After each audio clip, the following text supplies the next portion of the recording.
All right, everybody. Welcome to the Killer Main podcast series. Today's video, we have Michael Myers, and we have probably the most well-known Michael Myers main I can think of in the Dead by Daylight community. If you'd like to introduce yourself, Stocky. I am very flattered. Yet Stocky Boy, I am on YouTube. That is my primary source where I am the most consistent. Twitch, I'm not very consistent, but I hop on there every now and then. And I have a Twitter that's pretty dead, but sometimes I post there. Mm-hmm. as I'm on Twitter way too much, if it makes you feel any better.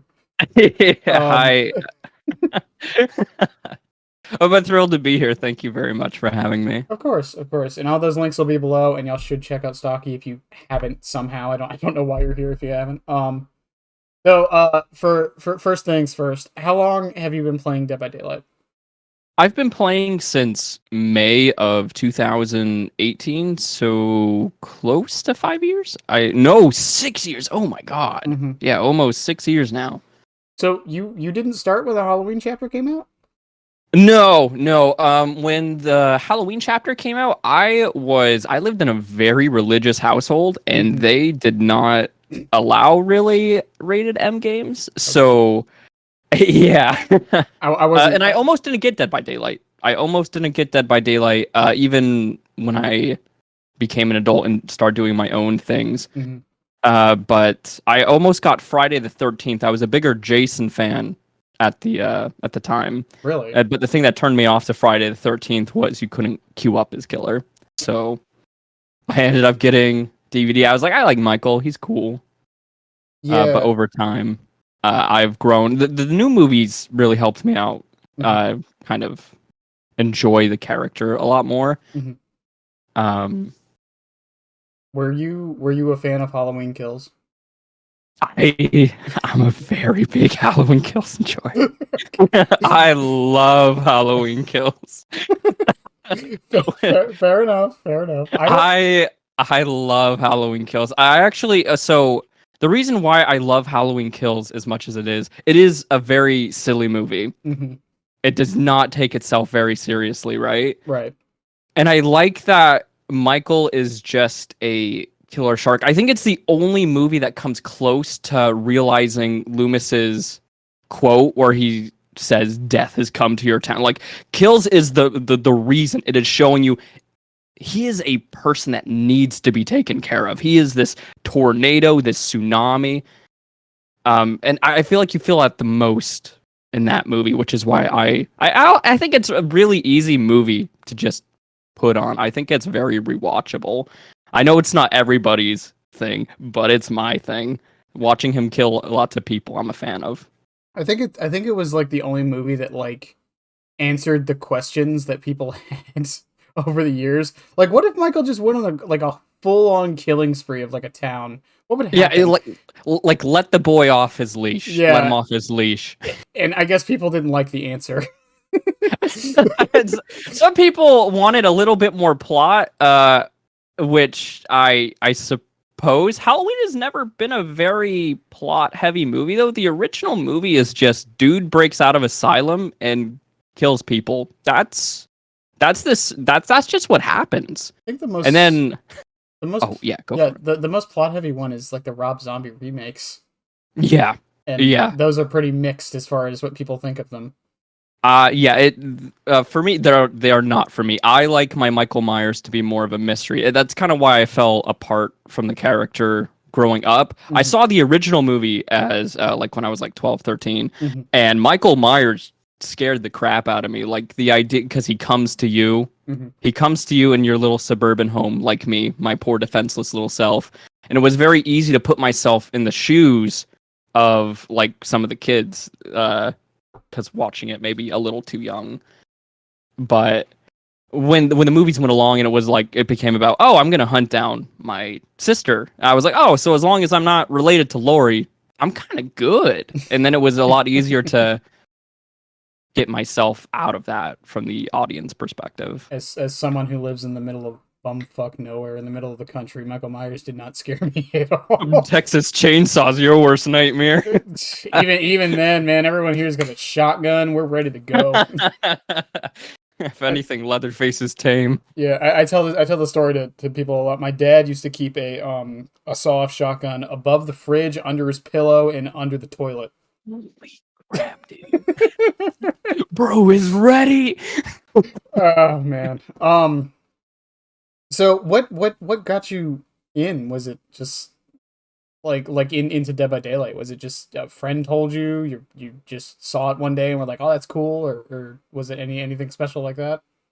I already knew of its existence. I thought DBD was freaking weird. I thought it was super weird. Mhm. It didn't make sense to me that as like a slasher character that you couldn't just kill them, that you were like putting them on like the meat hooks and like Mhm. the good old tentacle god was coming up and scooping them. I thought it was really strange. So young me like had little interest, and that's why I kind of gravitated more to Friday the 13th because I wanted the slasher experience. As I got a little older, I was like, I'll give it a shot, and I gave it a shot. A friend had it, and he was like, "Here, just play on my account, try it out for a little bit." And I ended up really liking it after I decided to ditch Friday because of the no killer things, Mhm. and that's kind of how I got into it. And then I got addicted, really addicted. I played way too much when I started the game. I think it's a very common thing with this game. Yeah, I think so too. I think so. When people like first come into it, they play it for a ridiculous amount of time, and then I think that sort of drops off for Yeah, some. and talking about this being different from the Friday game, I think a lot of us often forget how unique Dead by Daylight is sometimes. Even with all of its predecessors as of recently, Mm-hmm. this game it's its own thing. Like nothing is anything like it. Yeah, Um, the closest I think that tried to imitate it, like it literally, I feel like was advertised almost as like DVD, but better quotation marks was VHS. I mhm. think VHS was the it was like trying like for the realm and like all the different killers, and I'm sure they would have tried for their own licenses or something at that point. Yeah. I feel like that was the only one. Every other ASIM is either like completely original with like one like premise or something, Mhm. or it's just going all ham on one specific license, like Ghostbusters, Predator, all that stuff. Yeah, and then there was Evolve, which everyone forgets existed. Yeah, Um, yeah, I had a lot of fun with Evolve when it first came out. It was at the time especially it was a really unique idea. And I think Dead by Daylight fully realized because the problem Evolve had, the biggest problem Evolve had, it had a few. It was the monetization mostly, but the game was very very slow paced for the team of four yeah. because think of Dead by Daylight but in reverse. So instead of the killer trying to kill the four survivors are trying to kill the Oh, killer. they were trying to hunt. Oh yeah, doesn't the monster like evolve over the Hmm. course of the match? Sort of like Evil Dead, Yeah, right? yeah, Like yeah, yeah, the yeah, demon starts weaker and then it gets stronger and stronger. yeah. Except you hunt it Y- and stuff. Yeah. Yeah, so it ran into the problem of pacing issues because the monster would then be looking for them once they're fully maxed out. Yeah. So then it became a problem of balancing around how, like, when the monster is powerful, how do we make it so the four people have a chance? And then, so you would be like looking for the monster the whole match, never find him because they try to get away from you because they're weak, and then they would come back and find you when they're Oh, strong. that's kind of cool that the dynamic sort of like changes through the Yeah, match. Where that's kind of cool. That's it, a neat idea. it is. It is. It's just it's matches could last up to like 30 minutes. That is a little excessive. Yep. Yeah. I'm beginning to see the issue. Yeah, so there's a lot of issues with it that way, and then they started adding new characters and new monsters, and it Yeah. and then they started adding new game modes. They had like a really quick game mode that was like 10 minutes long, that didn't do too hot, and then Mhm. yeah, this was also back in what 2016 ish, so it was like when multiplayer games were finally starting to like spread their legs, but still didn't know what they were really doing, and then yeah. Yeah. I think adding new game modes in ASIMs is a really tricky thing to do. Mhm. DBD might be the only one that will be able to pull it off because I think most other ASIMs have two, like Evil Dead with their what was it? They the battle royale mode for Evil Dead Did it? that they decided to add.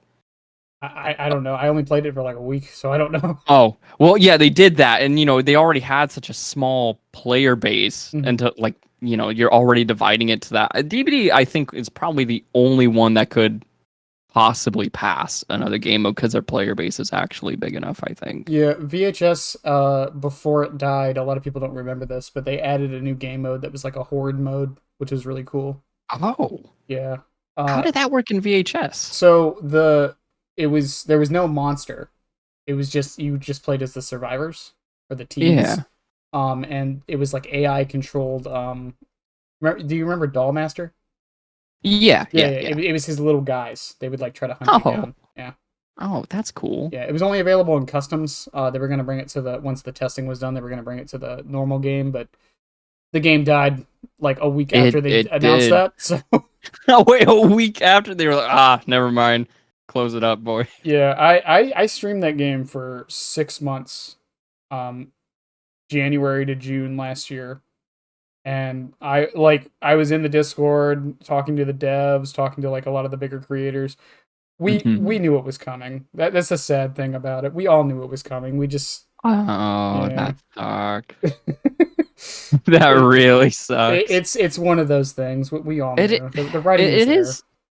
Yeah, it's sad to see. Like, I think VHS is the only. Well, I guess Evolve. A lot of people when they say like an ASIM is dead, I feel like a lot of people exaggerate that in this ASIM scene I think because there's you can still get matches in most of the ASIMs. It's just not as big as DBD, I guess. people exaggerate that with every game. Halo Infinite is apparently dead. I still get Ah, matches all the yeah. time.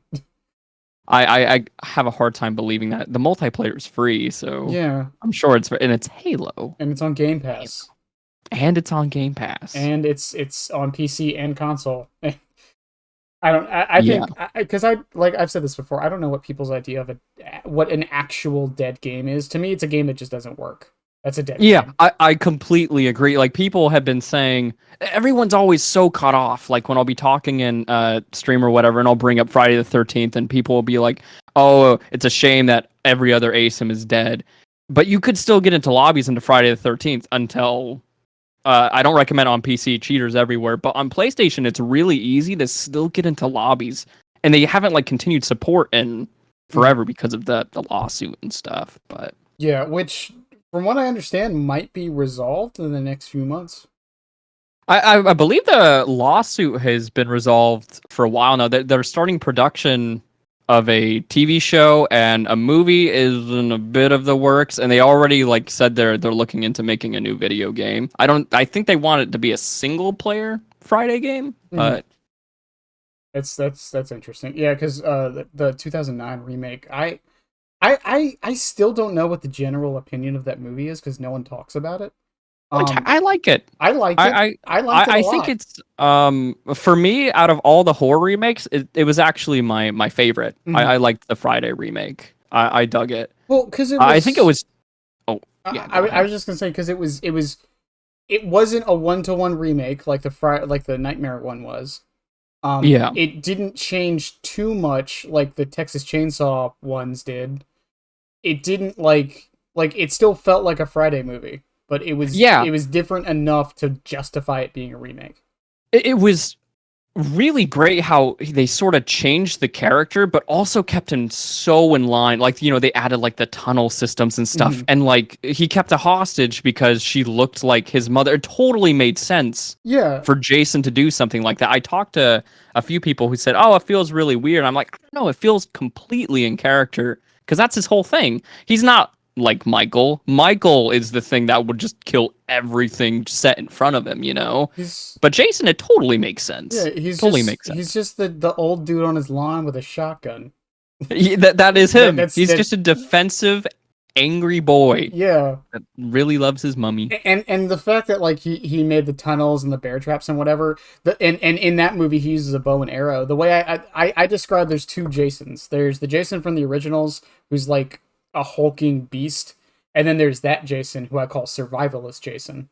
Yes. Um, Yeah, survivalist Jason. I would say parts 2 and 3, 4, Jason could also kind of qualify as yeah, survivalist a bit too. yeah, But yeah, part 6 onward, definitely. zombie Jason. Yeah, because if they add him to Dead by Daylight, that's the version I would want is survivalist Jason. That would be great. I think we're gonna get Jason. The behavior has talked about it too many times. They're like, oh, he's got an open spot, and I think before the lawsuit happened, I remember something about like Victor Miller DMs and like Mhm. something about him being like, oh, I want Jason on DVD, and then the lawsuit all happened, and I mean, there's like, because I don't know the legalese of all of it, but like, I feel like now that everything's settled, ish, once the talks get going, because the only license I think Dead by Daylight's, because they've been very open about this. The only license they ever like didn't have to go out of their way to get was Freddy, I think, and that's why Freddy was actually yeah. so bad. Yeah, Freddy. They didn't have to try for Freddy, but also like came at the worst time Mhm. when they already were working on Texas Chainsaw, and they're like, "Okay, you can have Nightmare, but also it has to be done by then." And behavior's like, ah. And it also has to be this version of it. And yeah, from what I Yeah. understand, that's why Freddy is as bad as he is, at least as far as the adaptation Yeah. goes. I mean, both licenses suffered. Yeah, I believe Leatherface. Kate was supposed to be a survivor. I know that for a that fact. has been Kate, that has been. Some people have debunked that. Some people wait, haven't. really? Yeah, so I'm not 100% positive. Oh, Um, maybe not. it makes sense. I think it's one of those things where like it's one of those things. It's like a theory where like all of the pieces make sense, but I Yeah. think one of the developers has come out and said that was never the case. Oh, strange. Maybe he was always just going to be a paragraph. Because I could definitely buy him not having him at because Thompson House Mhm. is very much like that is the slaughterhouse. That's Sawyer Well, family yeah, house. Definitely inspired. because I mean, Kate came with Clown, and Clown was supposed to be a lot of people, some people know this. Clown originally was supposed to be a World War I, I think it was. He was supposed to throw gas grenades. I could buy that. Yeah, I could buy that. so Yeah. so they had two killers in mind. They were gonna make a clown killer, and they were gonna make like a World War I like PTSD murderer with like gas grenades, and they just combined it into Clown. Yeah, I could definitely buy that because I know for a while behavior was like, oh, we're never gonna do a clown, and then they did a clown. Yeah, and then I Which think is why you can never trust behavior. They're like, "Oh, Chucky, I don't know," and then we get Chucky. A lot of people like they'll always be like, "Oh, I don't think this killer could work. I don't think this guy." For years people were saying, "Oh, Chucky, how would he work? He's too small." And it's like you just have to think out of the box a bit. I He think could work. He's big enough. He's popular enough. He would make dollar bills. They'll I make him work. I think we're at a point. I think Chucky is just the because people have said like this killer doesn't work because of aesthetics. Okay, trickster. I was about to say, yeah, This killer the doesn't game is work. leaning in a different direction. Yeah. It is. It's not the same DBD that it was Mhm. all those years ago. I think they're slowly preparing because they're going to run out of horror licenses eventually. They still got a few more to go through, but I think that's why we're seeing like Attack on Titan stuff, and I think and I mean, yeah. like I think me and Mr. Headache talked about this when we were doing this. Like who's really left? We have what Candyman, Pennywise, Jason. If they could get Stephen King on board for Pennywise, maybe they could do Carrie too. I think Carrie could be really fun. Mm-hmm. But of course, Pennywise would be priority number one if they can get Mr. King to actually say yes to something. They're obviously going to go for Pennywise, Yeah, which is I think he should yeah, take priority. yeah, and because like people, the other thing with it is like modern horror stuff. The problem with modern horror stuff is that it hasn't had time to become iconic. At least not all of it. Some of it has. Obviously, Mhm. Springtrap and Art the Clown a little bit. But like most of like modern horror is stuff like It Follows. Yeah, How do but you do you? have other things kind of like Megan, though. You do have Yeah. things like that. And I don't think it necessarily needs to be a classic because there is Stranger Things. I think it just needs to be popular enough. And yeah, I totally spaced out on Springtrap. That is, Mhm. I think that the biggest ones I guess they could add that would probably cause the most buzz would be like, yeah, it'd be Jason, Candyman, probably Springtrap, I guess. Those Yeah. are probably the biggest ones right now. I think. Yeah, I mean, because even like this is the other thing with horror. I think people tend to forget because like Alien was a huge license they got for this game. It was Yeah. one that people have been wanting for a long time. But I think people tend to forget that the Alien franchise is more iconic than it is popular, if that makes any sense. Yeah, I totally get you. Yeah. Like everyone knows of it, but I know a lot of people who've never seen it. Yeah. Same with I 100% get what you're saying. yeah, same with Chucky. There's a lot of people who know Chucky, but Hmm. people I know more people who've never seen a single movie, other than like Bride and Seed. Yeah, most people do know of Chucky. Totally agree with that. I think just because like recent years with how easy, because like to know about Springtrap, you just have had to have seen like one Markiplier video, and it's like, oh, you get the gist of the game, and Mhm. there's the new movie. But yeah, a lot of these things that, like you said, they know about it, but don't really like really know, like aren't really familiar with the source material Mhm. and stuff like that. Yeah, Uh, and I'm not trying to gatekeep and be like they're not real fans. I mean like little they're not fans at all. They just know of it. That's what I'm yeah, trying to yeah, say. nothing wrong with that. Yeah. It brings, like, when they come to DVD, it brings people to, oh, like Ash came to DVD, and it got me to watch the Evil Dead stuff, and I love Evil Dead now. Yeah. Um, I know Super up there for me. Yeah, I know a lot of people who didn't had never seen a Chucky movie, and now I know people who've seen every single one because he's in the game. Yeah, yeah.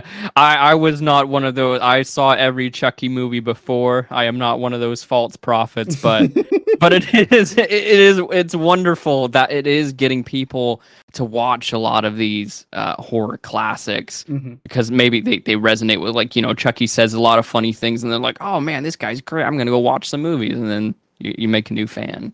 Yeah, That's great. Bring more people into the horror community. I think that's another thing is comedy horrors don't really like because Chucky definitely started becoming more of a comedy horror, especially recently. Hmm. But I'm trying to think of like other comedy horrors that just like Bill and Ted.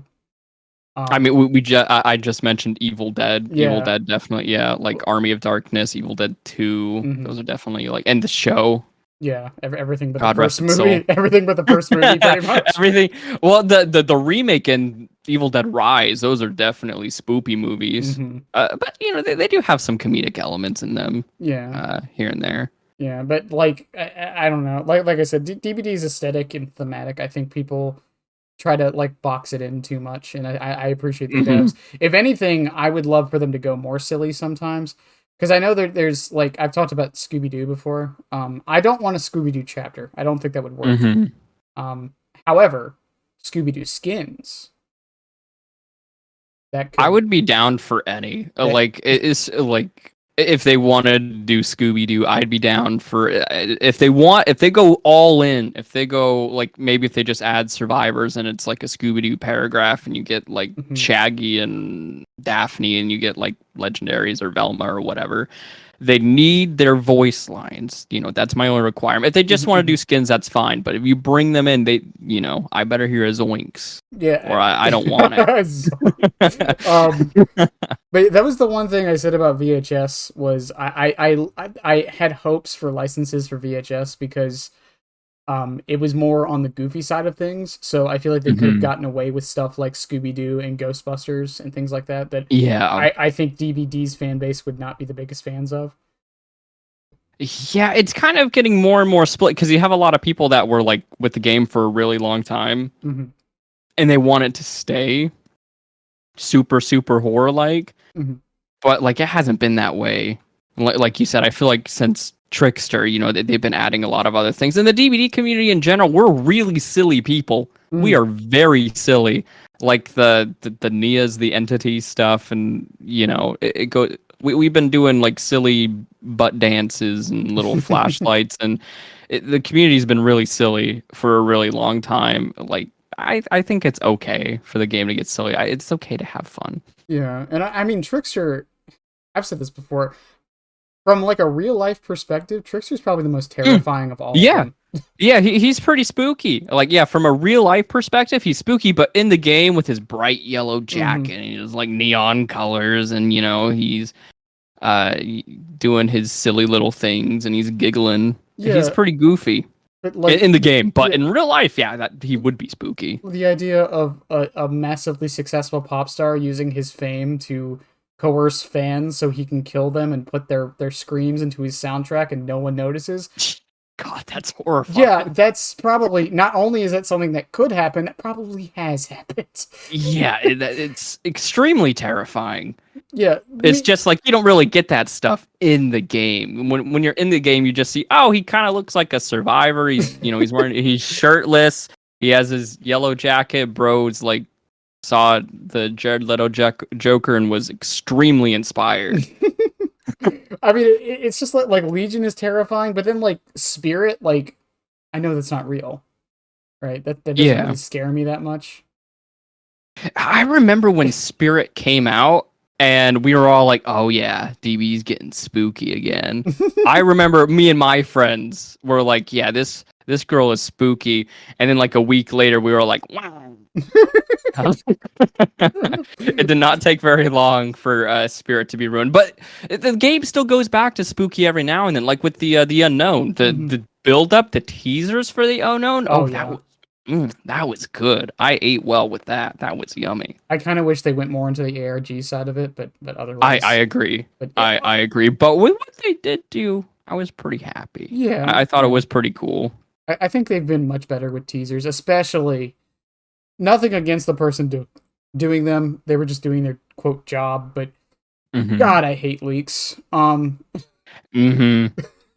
We haven't had a Yeah. leak in a while, and I'm so happy. It's been pretty nice. Yeah, it's been pretty nice not having. It's fun not knowing exactly what's going to happen because when they actually do, I remember when. I mean, of course, I remember it wasn't very long ago, but like the Chucky oh teasers, my and God. like when the knife was missing, and everyone like people were like, "Oh, it's a Myers rework."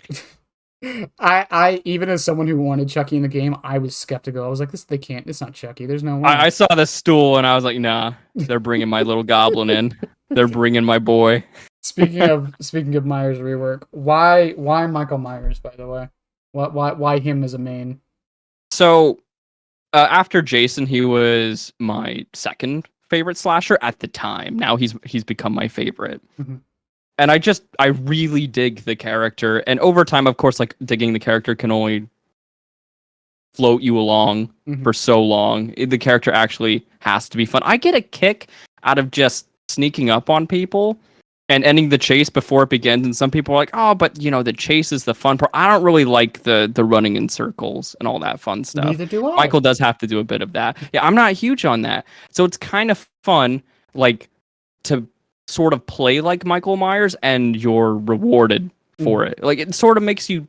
BBD does a very good job with Myers. I think it's because he's so simple. mhm. It makes it feels like the character, Yeah. and because it feels like the character, it makes me a happy boy. And Yeah. I know we're kind of gonna get into that a little more later. Yeah. Of course. Um. But I guess that's kind of why I'm a big fan of the character. Mhm. Um, and he's fun. Yeah. Fair enough. I mean, it's simple works. Yeah, he's simple and but of course that's not to say that like he doesn't I think where a lot of Mikey's fun comes from is he's super flexible in terms of builds. I think maybe more so than just about any other killer, like the amount of things that you can do with him because some of his add-ons change him super dramatically. But there's also like so many things change about him. So like his vault speed changes, his lunge changes, his terror radius changes. So you can like do all these like silly, wacky things with him that make him feel extremely different. I And I dig that. Yeah. I always consider Michael as like the baseline killer Hmm. because his power is legitimately just I can now down you. It's his, Yeah. yeah, I can you're exposed. That's his entire power.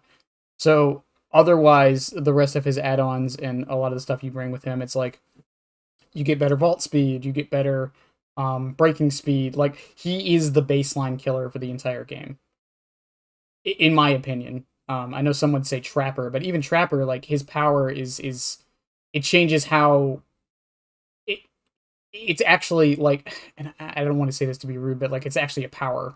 You know what I mean? Like it's something to be interacted with to a degree. Um, with Michael, you hide to not be stared at. But like at the end of the day, Michael is an M1 killer with a few Oh buffs. yeah, he That's is what I mean. probably the most M1 killer Mhm. in. You can maybe make an argument for like Ghostface being a little bit more M1 because Ghostface, when he's like exposing people and stuff Mhm. like that, he doesn't get a faster vault. He doesn't get a bigger lunge. He doesn't get like these little nuance things that you can kind of play with. But He it's like a game of hide and seek mhm. with Ghostface. Whoever like can find him first, break him out of it, all that fun stuff. But he does have on-demand stealth.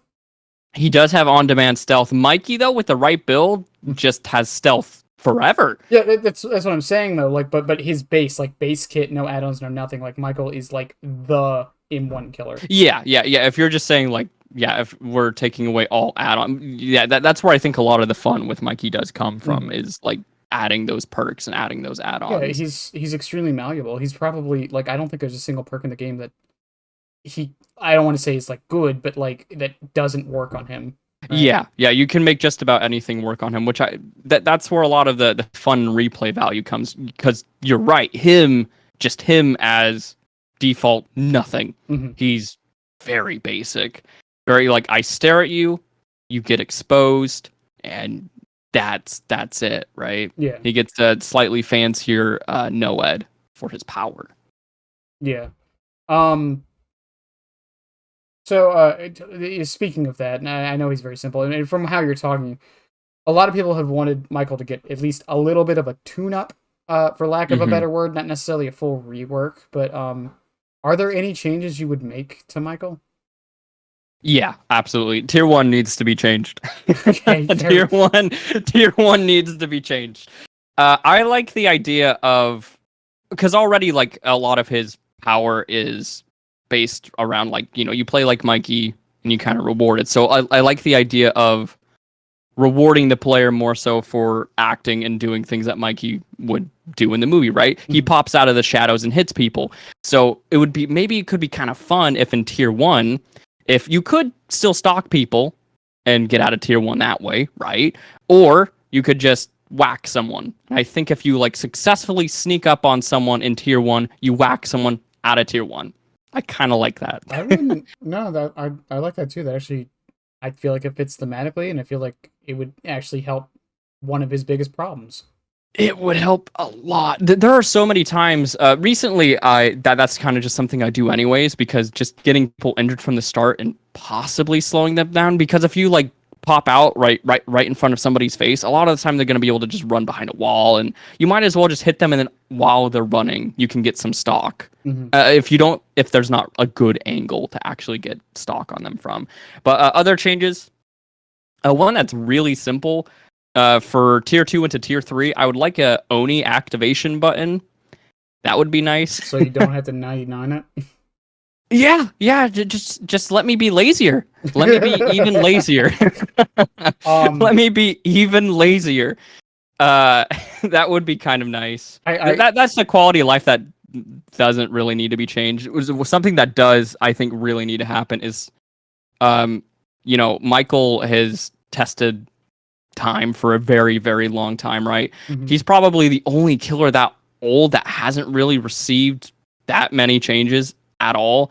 But I think we really need to look at evil as like a finite resource, and it needs to be tweaked in some way. Either evil needs to come back, or I think Michael needs to be rewarded in some way for fully stalking somebody. So I did a we're probably going to get more into this with stated or with the power levels, but I did a poll a few days ago asking who the weakest killer in the game was without add-ons, and the options were Freddy, Trapper, and Myers. Myers won that, quote unquote, by a landslide. It was like 60% Myers and then 20 for the other two. Wait, who are the other choices for no perks and add-ons? Myers or Freddy and Trapper. Freddy and Trapper. Interesting. They picked Myers over Trapper. Well, and the reason why, well, there was actually a few debates about whether it was Myers or Trapper. The biggest thing people were saying, and I agree with this 100%, Myers is the only killer in the game who can run out of his power. Yes. He is, yeah. And you literally just talking about that right now. That needs to be changed in some way, in my opinion. And I totally agree. I don't think he needs to be reworked. I think he just needs a little bit of a tune-up and maybe add like another bell and whistle. And Yeah.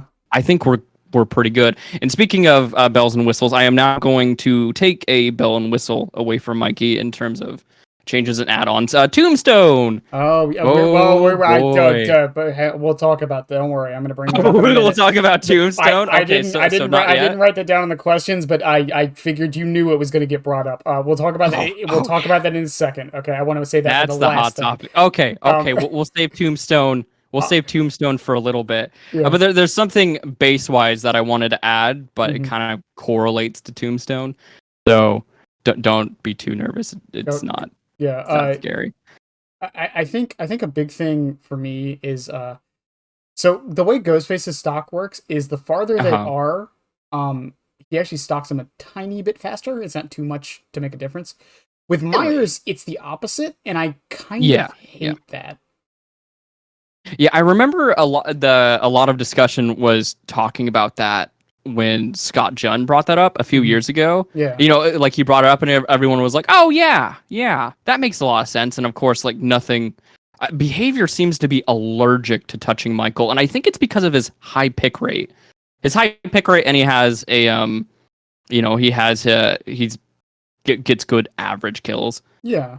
Well, which is why I think they're scared to touch him. well, he's a very one. He's super popular and well known. Yeah. Yeah. He has three really decent perks for newer players.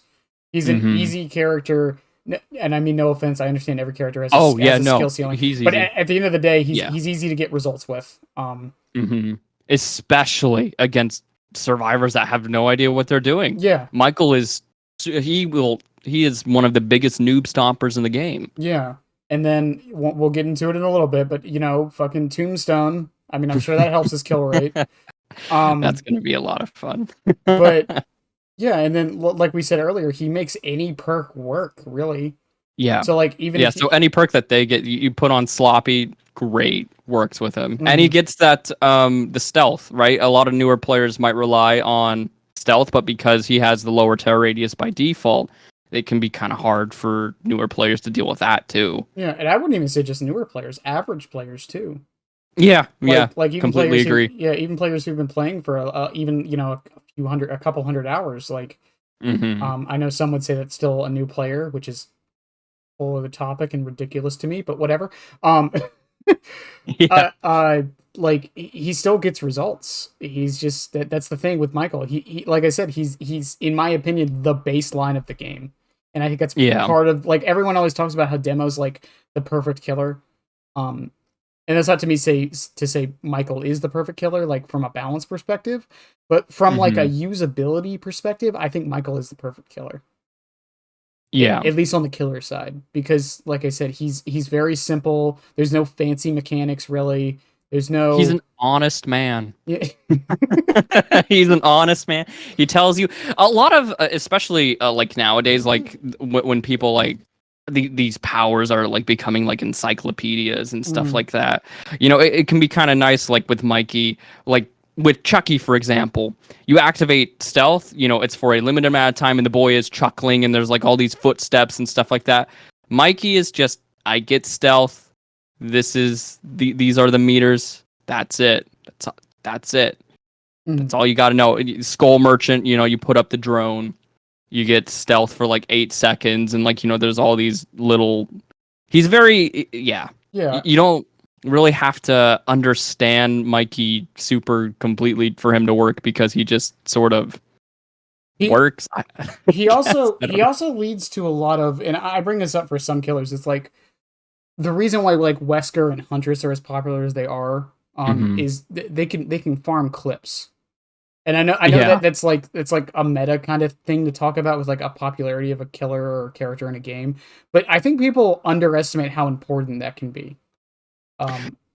Because like I mean, let's look at Skull Merchant and Singularity for Mhm. examples. Can someone show off their skill on those characters? Yes.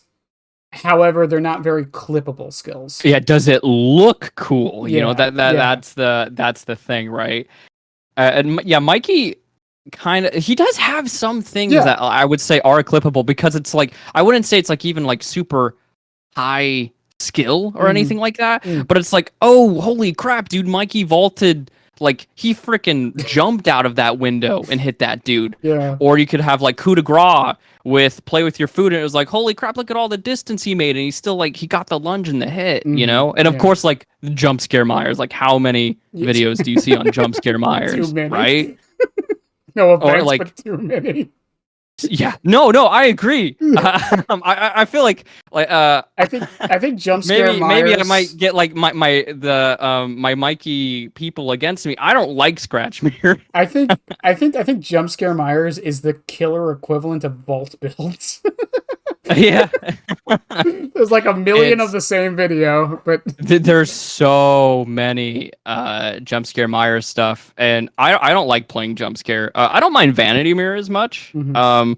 But for jump scare Myers, he's so slow. It is fun every now and then to like see the survivors panic and stuff like that. Like you're watching him through the walls and like, is it safe? Is it not? Is it Mhm. safe? And they slowly walk out. It's fun. It's funny. Yeah. And it's cute to see other people's reactions if they happen to be live streaming and stuff. But Yeah.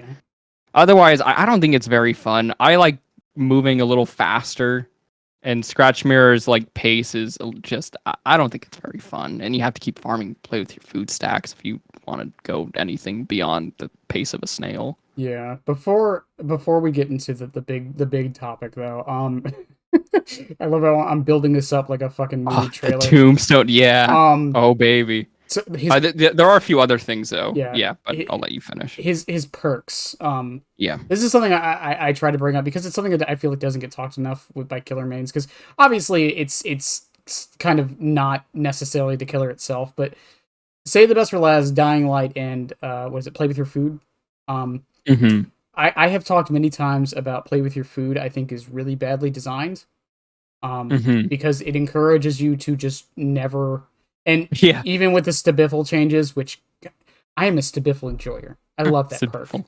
I run it Hmm. on almost every killer. I run it on fucking Chucky. It's very addicting. Um, It's an addicting perk. and I use it in a way where like I'm like, okay, I'm even if I see the obsession, I'll hit them. If I get use out of it, I get use out of it. That's how I use it. Yeah. However, there are, let's call them stubborn players. And with the most recent change, I feel like they just made those stubborn players even more stubborn. Yeah, it definitely encourages them to not hit the obsession even more. Yeah, because even with like the old one, it's like, well, Demogorgons would still like into them. Uh, like I don't know who's another one. No one did this, but like Huntress would still use her hatchets on them. Um, I'm just like to say the best for last. God, that's a funny image. yeah. But that's the thing, right? It's like people would still use their M2s.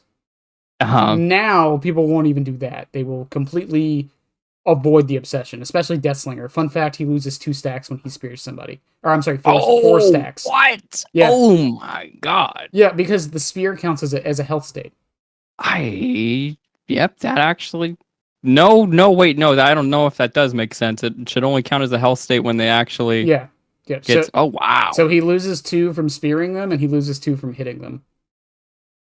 Oh, that is awful. So they completely gutted that because that was one of his most used perks. They completely gutted it on. Yeah, yeah. And now Deathslinger remains won't even spear the obsession. They're about to all migrate to Huntress with all the new changes. Yeah, Deathslinger's seen better days.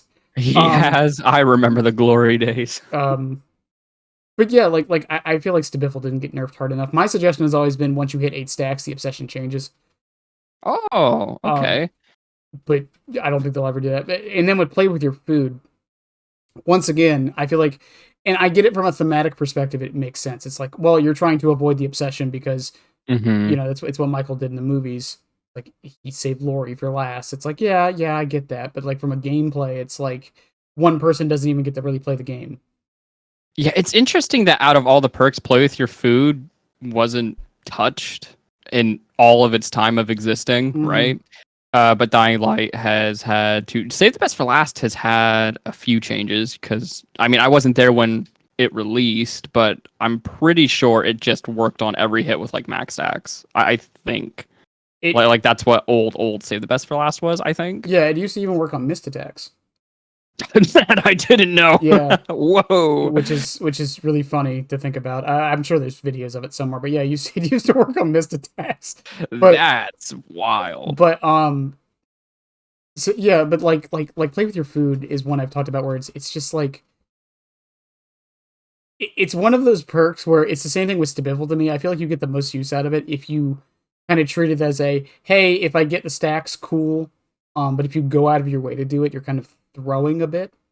Hmm. And I feel like I have definitely thrown so many games. I think play with your food is a perk that I don't think works on like much of any other killer other than Mikey. it. I think it. I mean, it like works super well because Michael can build up his power while also building up stacks. Mhm. Because while you're stalking, you will lose chase. So you can build it up. You can get some stacks, and then of course when you're in tier 3, everyone's one shot. So you one shot somebody, and then you still have 2 stacks for 2 other survivors, right? And it's just uh, but I have definitely dedicated maybe a little too much. But I do agree, it's not exactly a healthy thing. Will I continue to do it? Yeah, I like Yeah. going fast. Yeah, I for love sure. going fast, but I do agree that I would like it to see it changed into something that multiple killers could use.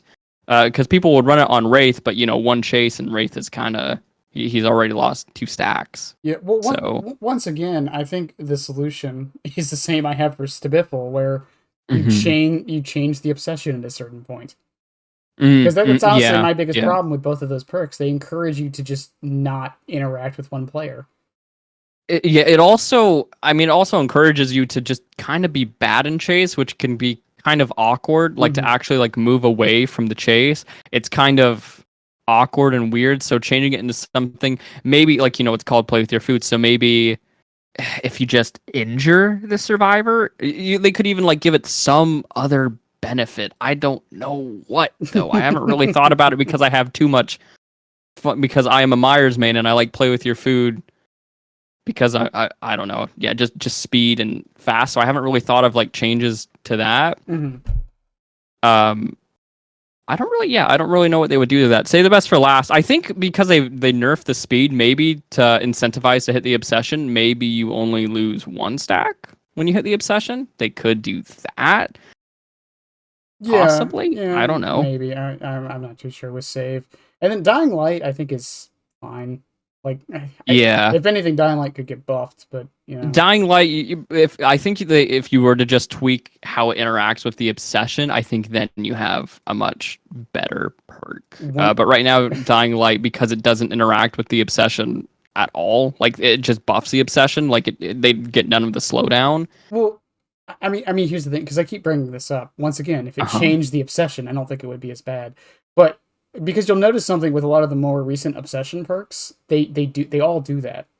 Yeah, it constantly. So you actually get to see it. But Dying Light, a lot of Mikey's obsession perks encourage you to, not interact with the obsession. Hmm.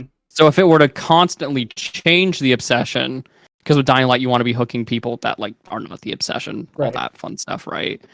So if it like it depends on like how it changes the obsession, Hmm. and that would determine if it's actually gonna be a good perk or not. But I think it still needs to change like how it interacts with the obsession in general, because giving the obsession all those buffs, oh, I say all those buffs. Well, just like letting them live normally, and then also being able to heal, like speed of light or whatever. Yeah, I think like in a vacuum, like those perks plus Lori's perks, I think make sense.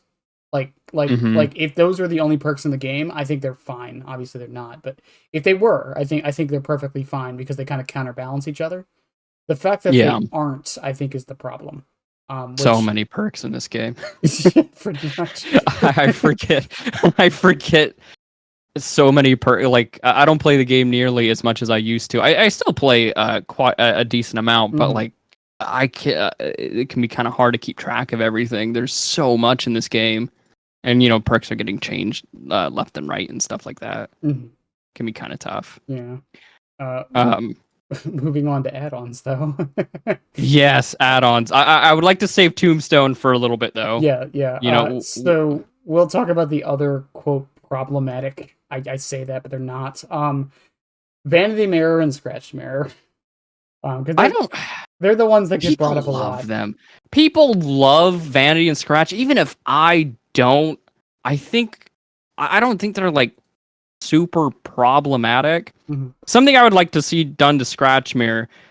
I don't really like that Boyfriend's Memo is really only used for Scratch Mirror. Mhm. So I would actually like to see Boyfriend's Memo do something completely different, and I would like Scratch Mirror to just get the teeny tiny lunge by default. I was gonna say, is Boyfriend's Memo the lunge increase? Yeah, Okay. it's the only lunge increase in tier 1. That's it. I wouldn't mind if they wanted to keep a lunge increase, but maybe make it every tier. Like maybe it's like a slight degree though. Like maybe it's like 0.5. You get a bigger lunge in tier 1, tier 2, tier 3, or whatever. It's really Something like that. the last time Just something that works in multiple tiers and not just tier 1. You know, the tier that you spend like maybe 30 seconds in. the tier you're trying to get out of as soon as possible. Yeah, the tier that you don't want to be playing the video game in unless you're using a Scratch Mirror. Mm-hmm. So I would like to see that add-on do stuff other than The last just time be Scratch Mirror. I used Scratch Mirror, I didn't bring a map offering because I'm stupid, but I'm sorry. the last time I used Scratch Mirror, I went to Haddonfield. Now, it's funny because you would be like, oh, it's Michael Myers on Haddonfield. That must be fine. No. No, Scratch Mirror, especially because of how open it is. Mm-hmm. That is not a good Scratch Mirror. I actually do think Haddonfield is a fine normal Mikey map, though. Yeah, I like. The old Haddonfield was just atrocious. New Haddonfield complements Mikey fairly well. He has kind of windows to hide behind to stalk, and it's fairly open, so he can stalk. And there are windows to complement his faster vaults and all that fun stuff. Yeah, and I know we were talking about the idea of him, like once he fully stocks someone, he kind of gets compensated for it. Mm-hmm. My thought was, I was actually just thinking about this. What if like every time he hit tier 3, so he gets the increased lunge and the increased vault speed already. But what if like once he goes back down to tier 2, he like keeps a little bit of it? Oh, that's a neat idea. That wasn't my idea. I never really expressed it. So yeah, I have one of two ideas, right? Mm-hmm. Either the simple and easy solution is just have evil return to survivors in some way. Maybe when you hook them, maybe when you hit them, evil returns. If you want to just, that's the easy solution. Okay. Of course, Tombstone would need to be tweaked for that. Mm-hmm. I think it needs to be tweaked regardless. But I love how we're still teasing it. Yeah, we're teasing. This is, you have to really build up the big discussion point, right? Everyone's clicking on and they're like, "What's he gonna say about Tombstone?" The I'm gonna title this "Tombstone is Fine." We get a Tombstone. I'm like, I want it to be not changed, and then the end of the video. Yeah. No. But my other thing that I would kind of like to see is if you are fully stalked, I think it would be interesting if you just become exposed, because if you are fully stalked by a Myers and you just willy-nilly like let him, like you personally fully let him stalk you, then I feel like you should be punished for that in some way. So maybe if you were either exposed for the rest of the match, if that was too crazy, they tested it and it's too insane, that's fine, whatever. But I like another idea is when they're on death hook and when you down them, you can Mori them. This is the next Tombstone teaser. It's not like the Tombstone Mori where you could just snatch them because you'd have Mikey's just waiting at second hook and just Tombstone them. But the next time you down them, you can just Mori them. Because you fully stock them, you get that reward. So, and I think it's still very thematic with Mikey, pure evil, all that stuff. Similar to like Pyramid Head. Yeah, similar to Pyramid Head and Stalkys. I think Tombstone was almost kind of like a the Myers chapter in a lot of ways. I feel like was ahead of its time when it came out.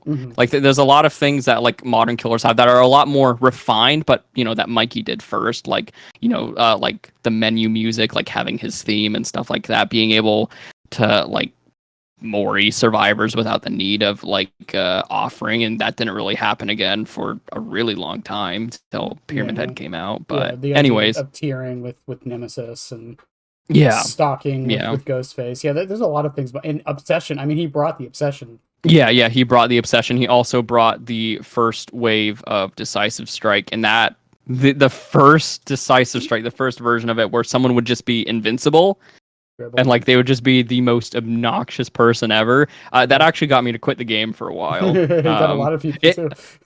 yeah, it was like I would just argue that like the next rendition of decisive strike was stronger, but it wasn't as annoying to deal with. So. Anyways, other add-ons, jewelry needs to be changed. I kind of like the idea once again of just like the add-ons, like doing like slight kind of buffs for him. Mm-hmm. Like with maybe jewelry, they could just be like, oh, it like slightly increases his vault in. Because fun fact, tier 2, it's very minute, but he has a slightly faster vault in tier 2 as well. Not a lot of people know that, and he has a really slow one in tier 1. So maybe jewelry can kind of help and be like, and maybe increases his tier 2 vault a little bit. That could be fun. That sounds fun. I would actually run that. Yeah. Instead of just you move slightly faster while stalking. Yeah. What I was thinking of though with the whole fully stock thing. Oh, by the way. yeah. So sorry. No, you're yeah. good. You're good. Yeah. You're good, dude. Welcome to the podcast. This is how it goes. So my idea was, it would be something that wouldn't happen every game unless like you were really trying to make it happen. But let's say he fully stocks all 4 survivors at some point, so he has no one else to stock. Then he enters tier 4, where he's permanent. Like he gets like a 5% permanent increase to move speed. His vault speed is like 30% even faster than tier 3. Like make him like insane if it gets to that point. That would be so sick. Yeah, add that. That's a good idea. Because the thing is, I like that. The thing is, right? Like thinking of this offhand, like someone hears that and they're like, "That's insane." Uh-huh. Think about what has to You have happen. to fully stalk everyone. You have to fully stalk everybody. And like for you to like, it is so rare. Like, you know, we talk about how Mikey, the reason why a lot of the time the Mikeys end up starving by the end of Endgame is just because you ended up killing someone that had a lot of stock, a lot of evil to begin with. Yeah. And then like you're just left with the survivors that have, because you were stalking those survivors to begin with. Because with Mikey, when you stalk someone, you want to go like use that stalk, sneak up on somebody else and murder them, right? So you end up having like the survivors that you were just straight up murdering and just like, you know, sneak up on the shadows. They have all this evil still. And then they get out of the game, and then he ends up, you know, he starves because those people are like out of the game. So like for that to actually happen in a game would be very rare. I would kind of like to go off of the idea. It would be kind of cool if like if you fully stalked everyone, you get that permanently. But if you fully stalk a individual, maybe you get those buffs while you chase that person, or like you get a baby version of it. That could be fun too. Yeah, I've heard that idea for Ghostface too. The idea of like you're stalking them, like you're picking up on like their intricacies, so like you get a buff when you're chasing them. Yeah, they kind of have that too with the one add-on that makes him faster for a little bit after he marks them. Yeah, that's a fun add-on. Drop dead sheath, I think it is. It's the purple one.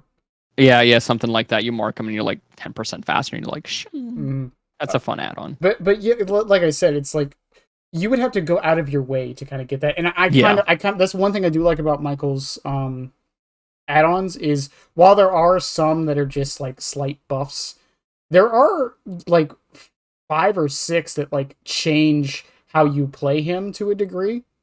Like we were talking about scratched mirrors, that's a completely different play style. Yeah, both the mirrors, the tombstones, infinite tier 3. Yeah, they all like kind of change how you play him. And if like you added the base kit tier 4, like I'm saying, it's like most of the match you would be going out of your way not to kill anybody until you fully stock them. Yeah, there's a lot of fun little things that they could do to tweak Myers. And once again, I know why they don't want to touch him, because he already has a really high player count. Because he's so popular, he's Michael Myers.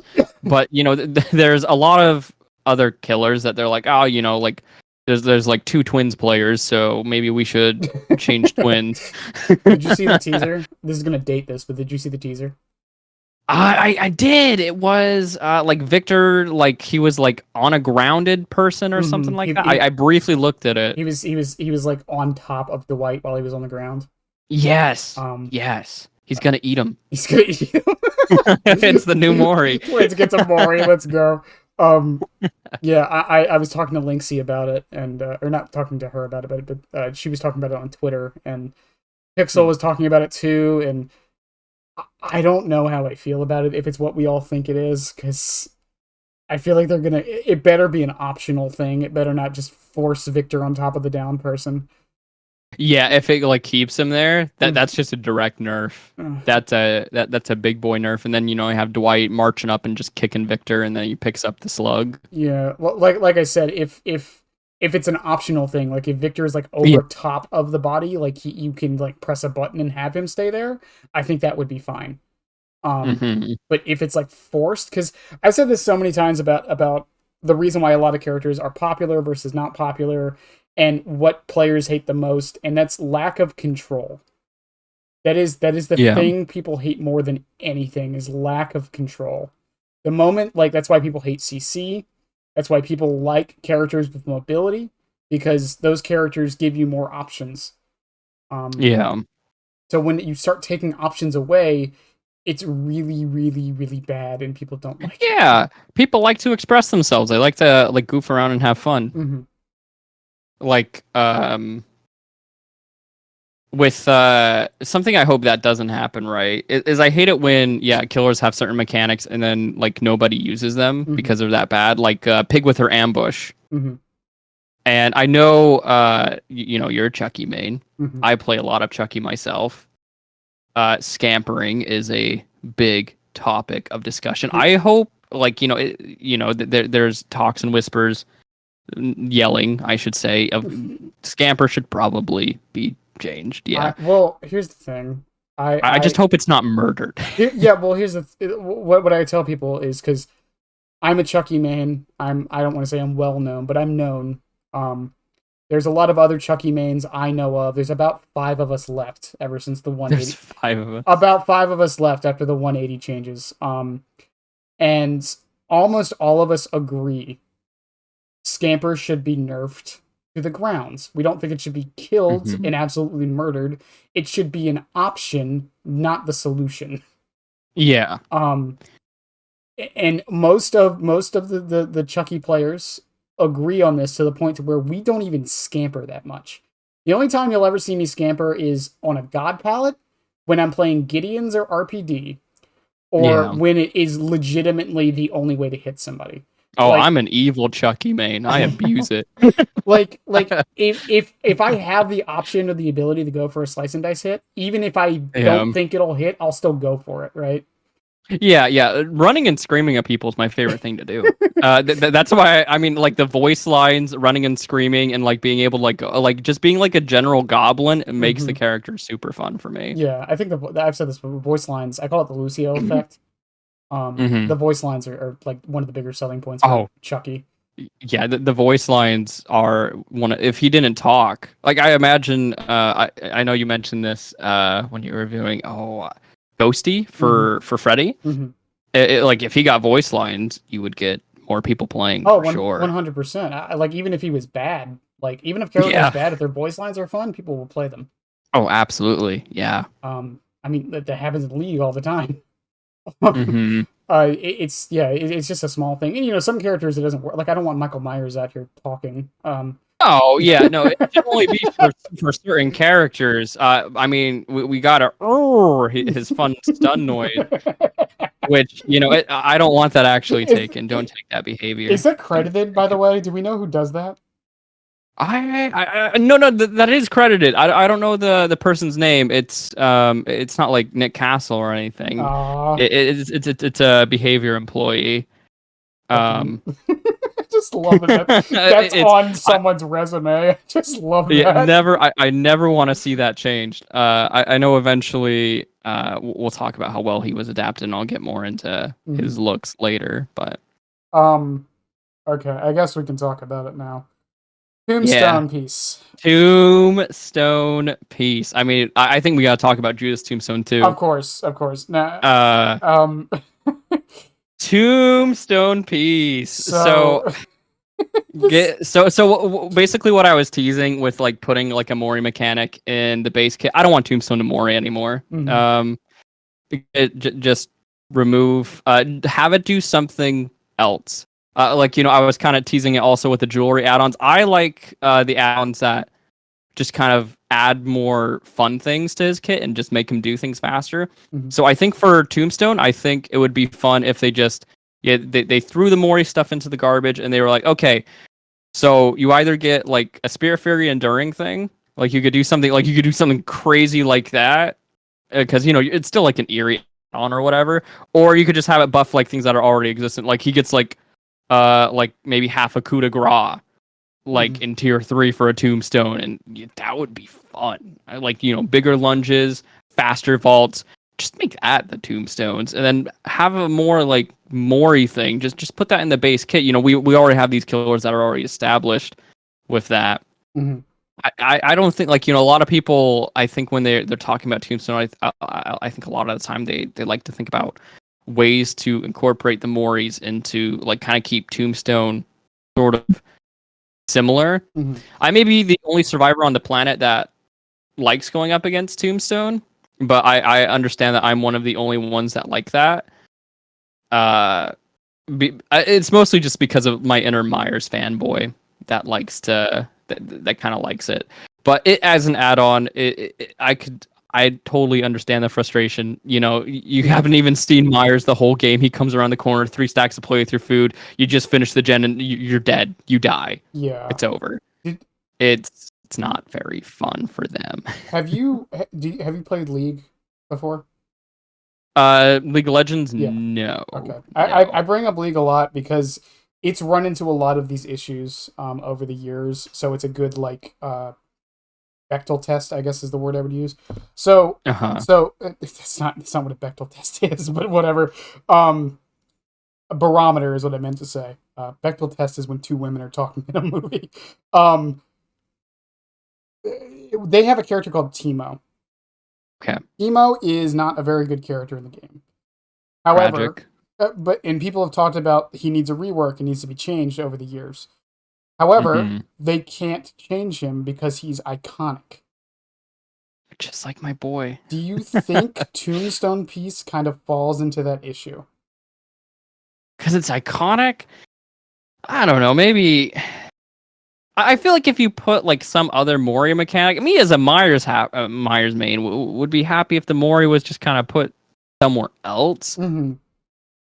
It is definitely like, oh wow, that's big. I think more people would be upset if Scratch Mirror was taken out, I think. I mean, I think the easiest solution, like if they want it to keep Tombstone, I mean, obviously your idea is cool and I like it, but they could also just like you could only do it on a fully stocked Survivor. Yeah, you could definitely do that. Yeah, because then you as an individual, Mm-hmm. yeah, Because you could totally do that. that's the biggest problem with Tombstone, in my opinion. It's not how it works necessarily. Like the idea of being able to Mori someone like immediately, because it takes what 200% longer. Yeah, it takes. I mean, depending on if you're Judith or Tombstone Piece, and we're gonna get to Judas in a second, Yeah. and as to why I think a lot of people are actually kind of obviously Judas is still strong, but I think it's a lot stronger than a lot of people think it is. A lot of people turn to the piece because you get the first Mori faster, Mm-hmm.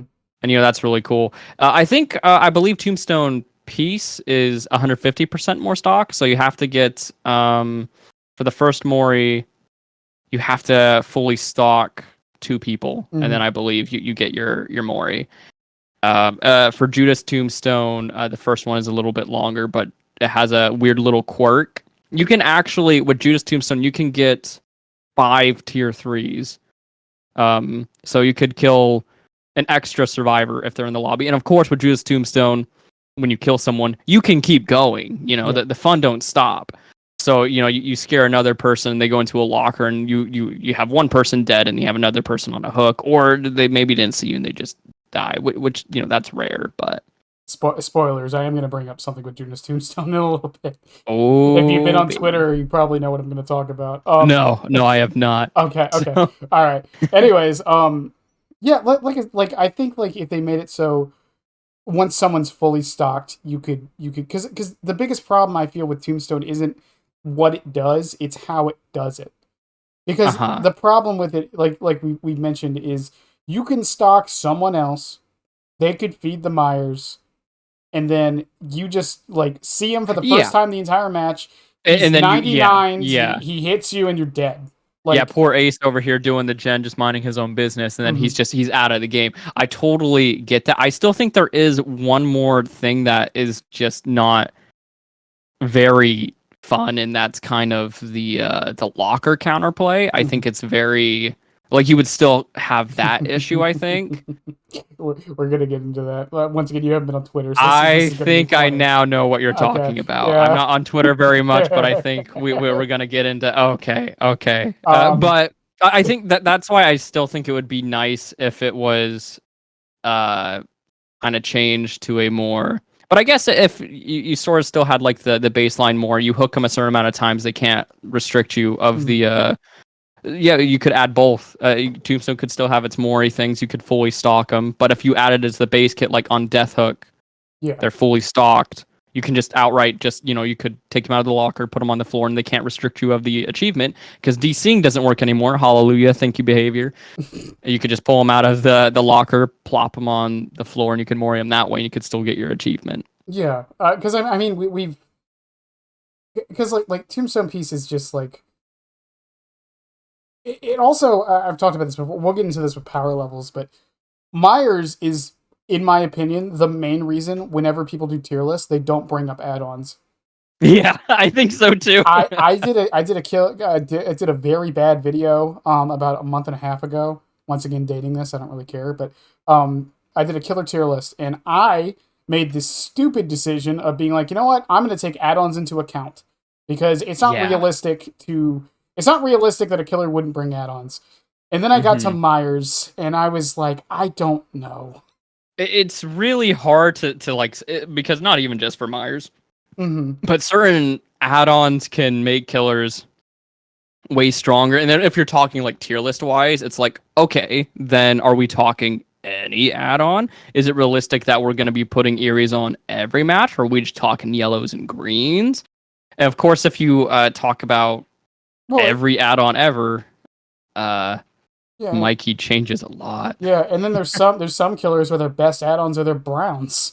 Yeah, So right. it's like realistically they probably will be Yeah, bringing those realistic. every. Yeah, yeah. They might be bringing those, and then like you have things like Tombstone, and then all of a sudden it's way stronger. I'm not really super familiar with a lot of. I know like Blight had really strong add-ons that were just changed, and I Hmm. don't know if they Well, still exist. yeah, I mean like Clown has like cigar box on Clown. Imagine Vanity Mirror, but within 16 meters. Yeah, yeah. Yeah, He puts that's the one with the the yellow yellow. fumes, and Hmm. he can see it. Yeah, yeah. Yeah, like So that. he's moving faster, and he can see Yeah, the amount auras. of kills I've gotten from that because I see people walk into me at Shack. Um, Yeah. it's yeah, but like that add-on's really good. His obviously Pinky Finger, which I actually think is overrated. It's I don't think it's as good as people make it Yeah, out the to the be. new I actually have a add-on for Myers I think is overrated. I think Infinite Tier 3 is a little overrated. I think a lot of people are very dramatic with Infinite Tier 3. It's Um he's still an M1 killer. it's he's still an M1 killer, and Mikey loses one of his biggest strengths, and that's his stealth. Mhm. So, I don't think it's as good as it's good. It is good. And of course, you can bring perks to compensate, but you have to bring those perks to compensate. When before you could just slap on Dead Rabbit and you could have like all these other Right. perks and stuff. Um, but yeah, I think that add-on, I don't think it should be changed. I think it's fine the Mhm. way it is. Uh, yeah, So moving on to the other Tombstone. Judith. Judith's Tombstone. It's Yeah, what 200% more. Yeah, it's 200% more, but unlike the Tombstone piece, after the first stock, it acts as a normal tier 3. So it's like Hairbow Mm-hmm. or any of those other add-ons where like you do one stock and then from there on out it is a 5-second stock and that's all you need to get back to tier 3. And like I said, you can get 5 tier 3s from that, which is insane. That is wild. It does slow you down, but play with your food, you slap that on, it doesn't matter. Yeah. That's why I think getting the first kill is super fast with Tombstone Piece is great, but the ability to continuously pop it as much because with Tombstone Piece, you get like survivors that have more than like 10 brain cells, and they see one person die, they just rush to the locker, right? Mm-hmm. And then like you mess up with Tombstone Piece a few times, and if you mess up and you don't kill anybody, then you do only have to stalk for the 5 seconds. But that was after you had to do another 10 seconds. By that point, like so many people have lost so much evil. With Judas Tombstone, you don't have that problem. You could pop that a lot of times. I think it's better to just run Judas Tombstone than both the Eerie add-ons. Because then you get certain things happening, like someone hiding in the locker not giving the Mikey the achievement. Because if you have infinite, then they hear your terrorists and they run, they scream, and they go into the locker. But if you go back to tier 2, they put their guard down. So They put their guard down. mm-hmm. Well, they also don't know if you have Tombstone Piece or just that. No, they'll know because as soon as you kill someone, if you stay in tier 3, they'll know. Okay. They'll know. Fair enough. Yeah. But yes, speaking of man hides in locker, I'm not going to name names, and if people who watch this have been on Twitter, they know what we're talking about. But Michael Myers has an achievement called what is it called? Is it Evil Incarnate? Is it Evil Incarnate? Where you have to mori all four survivors while in tier 3. Now, the way to get this achievement is mostly you bring double Eerie's. It's the easiest way to do it. Or just bring the one Eerie and just kind of go around killing everybody. The thing is, survivors can stop you from doing this by hopping in a locker. Someone posted a clip of them hiding in a locker from a Michael trying to get this achievement. And poor Michael. I think it was 30 minutes, half an hour. And the servers crashed, didn't they? I don't know. I didn't look into the story that much, but I saw the Mikey doing it, and I was like, "Oh, God rest, God bless his patience." I would have just ripped him out of the locker. I don't have that kind of patience. I'm gonna let you get into your opinions on this. I was gonna make a full video on this, but I didn't think it warranted one because it's not that big of a topic. But my opinion on this is they were both. One of them was petty, and the other one was stubborn. Yeah. No, you are right. I don't think. Yeah. The Mikey just standing there wanting his achievement. Of course, he's not entitled to the achievement, but the survivor's gonna die either way. So especially if that was like his last Mori, very tragic. Yeah, and here's the thing. I do think behavior should rework the achievement. I do too. So, I do too. I heard rumors or whispers. I think Gorgira said the achievement actually still works if you like if you Mori them, as long as you're in tier 3, you can just use an Ebony Mori. I don't know if that's true. I never really tested that because I unfortunately I already have the achievement on all my platforms, so I can't test it. So I probably could test it. Yeah, you could you could rock infinite tier 3 and just put an Ebony Mori and see if you get it from that way. That would shake the whole world right there. That makes the achievement way easier. If I don't have it, I'll try it on stream one day. Yeah. You'll have to get back to me and tell me if that actually works. Yeah, I'll write that down and actually I'll give that a try. But on infinite tier 3, like I think his Eerie's are fine. I really do. Just the amount of time, because to get either of those, because they both increase it by 200%, right? Both his Eerie's? Yeah. So if you put on both, you have to stalk. I think you have to stalk like nearly. No, I think it's 3 survivors stalked fully if you're rocking both, which the math doesn't quite add up there. It only adds like an extra 100 if you decide to rock both. But. Yeah, and to do that, you basically, I think you would have to bring like Corrupt Intervention, Deadlocked,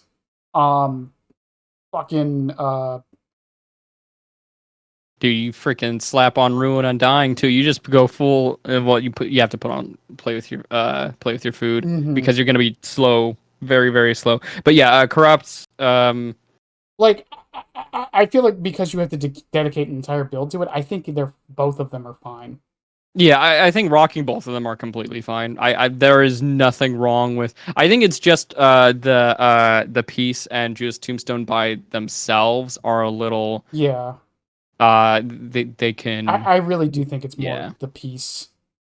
It is, yeah. I still think Judas Tombstone is pretty strong, even with like the little extra Mhm. streamer, the extra little bit. But when you put on like Corrupt Deadlock, you still have plenty of time I to. I think another thing with Tombstone piece in particular, I think there should be an indication to the survivors. Hmm. I really do. Because most times it really wouldn't do much because you'll 99, right? And then you'll use it. But there are those Now, times. What? I was just gonna say, when you mean indication, like that, it should tell them when Mikey is close to tier 3, or No, like it's just that he has the piece in general. just that he has the piece in general. Hmm. Because how many times have you walked up to somebody or like seen a clip of somebody who didn't know and they just die? The best ones are when it's end game and Mikey hasn't used it all Yeah, game and they yeah. decide to. Oh, those are the great. Like, But like I don't think it should tell you at the beginning of the match or when he's in tier two. yeah, But yeah, yeah, but yeah. if he for whatever reason isn't 99ing, which let's not pretend that never happens. But let's say that is the case. I feel like the Uh-huh. survivors should have some indication other than like the oh his palm is open, which I don't even think is actually true. Um, It is sort of true. mhm. The palm being open is correlated directly to his movement speed, which Okay. is why it only shows with Judith's. But if you have all your play with your food stacks, Hmm. it'll be a closed fist. Yeah, but yeah, that's my point. Like I feel like there should be like some like when it does the thing where it's like you're exposed, it should also like have like a little Mori symbol under it or something. Hmm. Um, maybe I don't know what that would be too much info, but like I said, like Um. if the Myers messes up that much, like to not 99 and just instantly kill somebody. Well, yeah, yeah. If I mean, if you want to give that little bit, but usually, by that point, like if they did it 99, and yeah, if they're not back revving, Mm-hmm. them and then Back popping it and killing ribbon. it, back revving. I couldn't think of the a better term to describe it. Like Mhm. if you are a Myers, yeah, and if you do mess up that much and you activate tier 3 from that far, then I mean, yeah, I still think Tombstone in general needs to be tweaked in 100%. some way, Yeah. other than just like a warning. I like the idea, yeah, fully stalking. And Hmm. then if you just gave Mikey the like if they're on Death Hook, the counterplay to like running to a locker and just kind of hiding in it is it's not super fun, I think, for It's not either even side. it's not even really counterplay. You're more just delaying. Delaying the inevitable. I mean, like well, it is like if you're actually going up a team that does gens, since Mikey doesn't have amazing map mobility, Hmm. right? When you like, let's say you are rocking Tombstone piece or whatever, Hmm. and if you just assume, I see more and more survivors just assuming this now. I won't even be running Tombstone. I just don't like maybe like some games I don't pop tier 3 for a little bit, and they will just run straight to a locker and they'll hop right in against good teams. So it takes long enough to actually grab that person from the locker, put them on a hook, and they can still like complete the gens. Of course, these boogeyman teams they don't happen super frequently. What do you mean? It's every match, according to everyone I talk to. It is not every game. Most games, you're gonna rock Tombstone and you're gonna kill Every everybody. killer I play against is always a blight running the best add-ons and the best It's perks and it's it's tunneling me in 10 always minutes. it's All the right. nurse, and like I ran into 20 twins. I ran into the same two twins players 20 times and they slugged me and they bled me out. They're deactivated, but I was bled out. I promise you. I promise you 20 twins. You think if I put the Um if you think if I just like made a tweet that just said sensationalized the DBD community would understand what I meant. Yeah. The Twitter meta, I'm not on it like super often. I don't like to interact. I'm more of a spectator. Mm-hmm. I feel like if I were to interact, I'd lose my marbles. I already have. Don't It's worry. Yeah, I can only withstand it for about 5 minutes, and I'm like, okay, I'm gonna go ahead and get off of Twitter now. I mean, you do YouTube like I do, but I do commentary, so it's a little different. Uh-huh. So I'm sure your comment sections aren't like full of people being super mean and dismissive about anything you say, because a lot of yours Oh, is mostly. oh, yeah. When I did, I had an era, I had a stocky boy era Mhm, where a lot of my videos were scripted, and mhm, they were like edited, scripted things like giving me thoughts.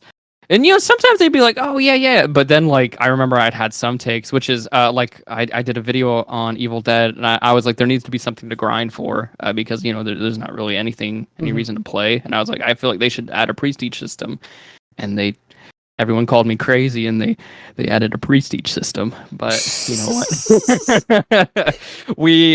it's I did it's all right. I did a video on Alan Wake's perks, dead the one of the new perks, Deadline. Or Oh, not dead, what does that do? not I think I only know champion. the Champion of Light, my favorite perk in the game. Great perk, fun No, perk. no, not Deadline. His boon.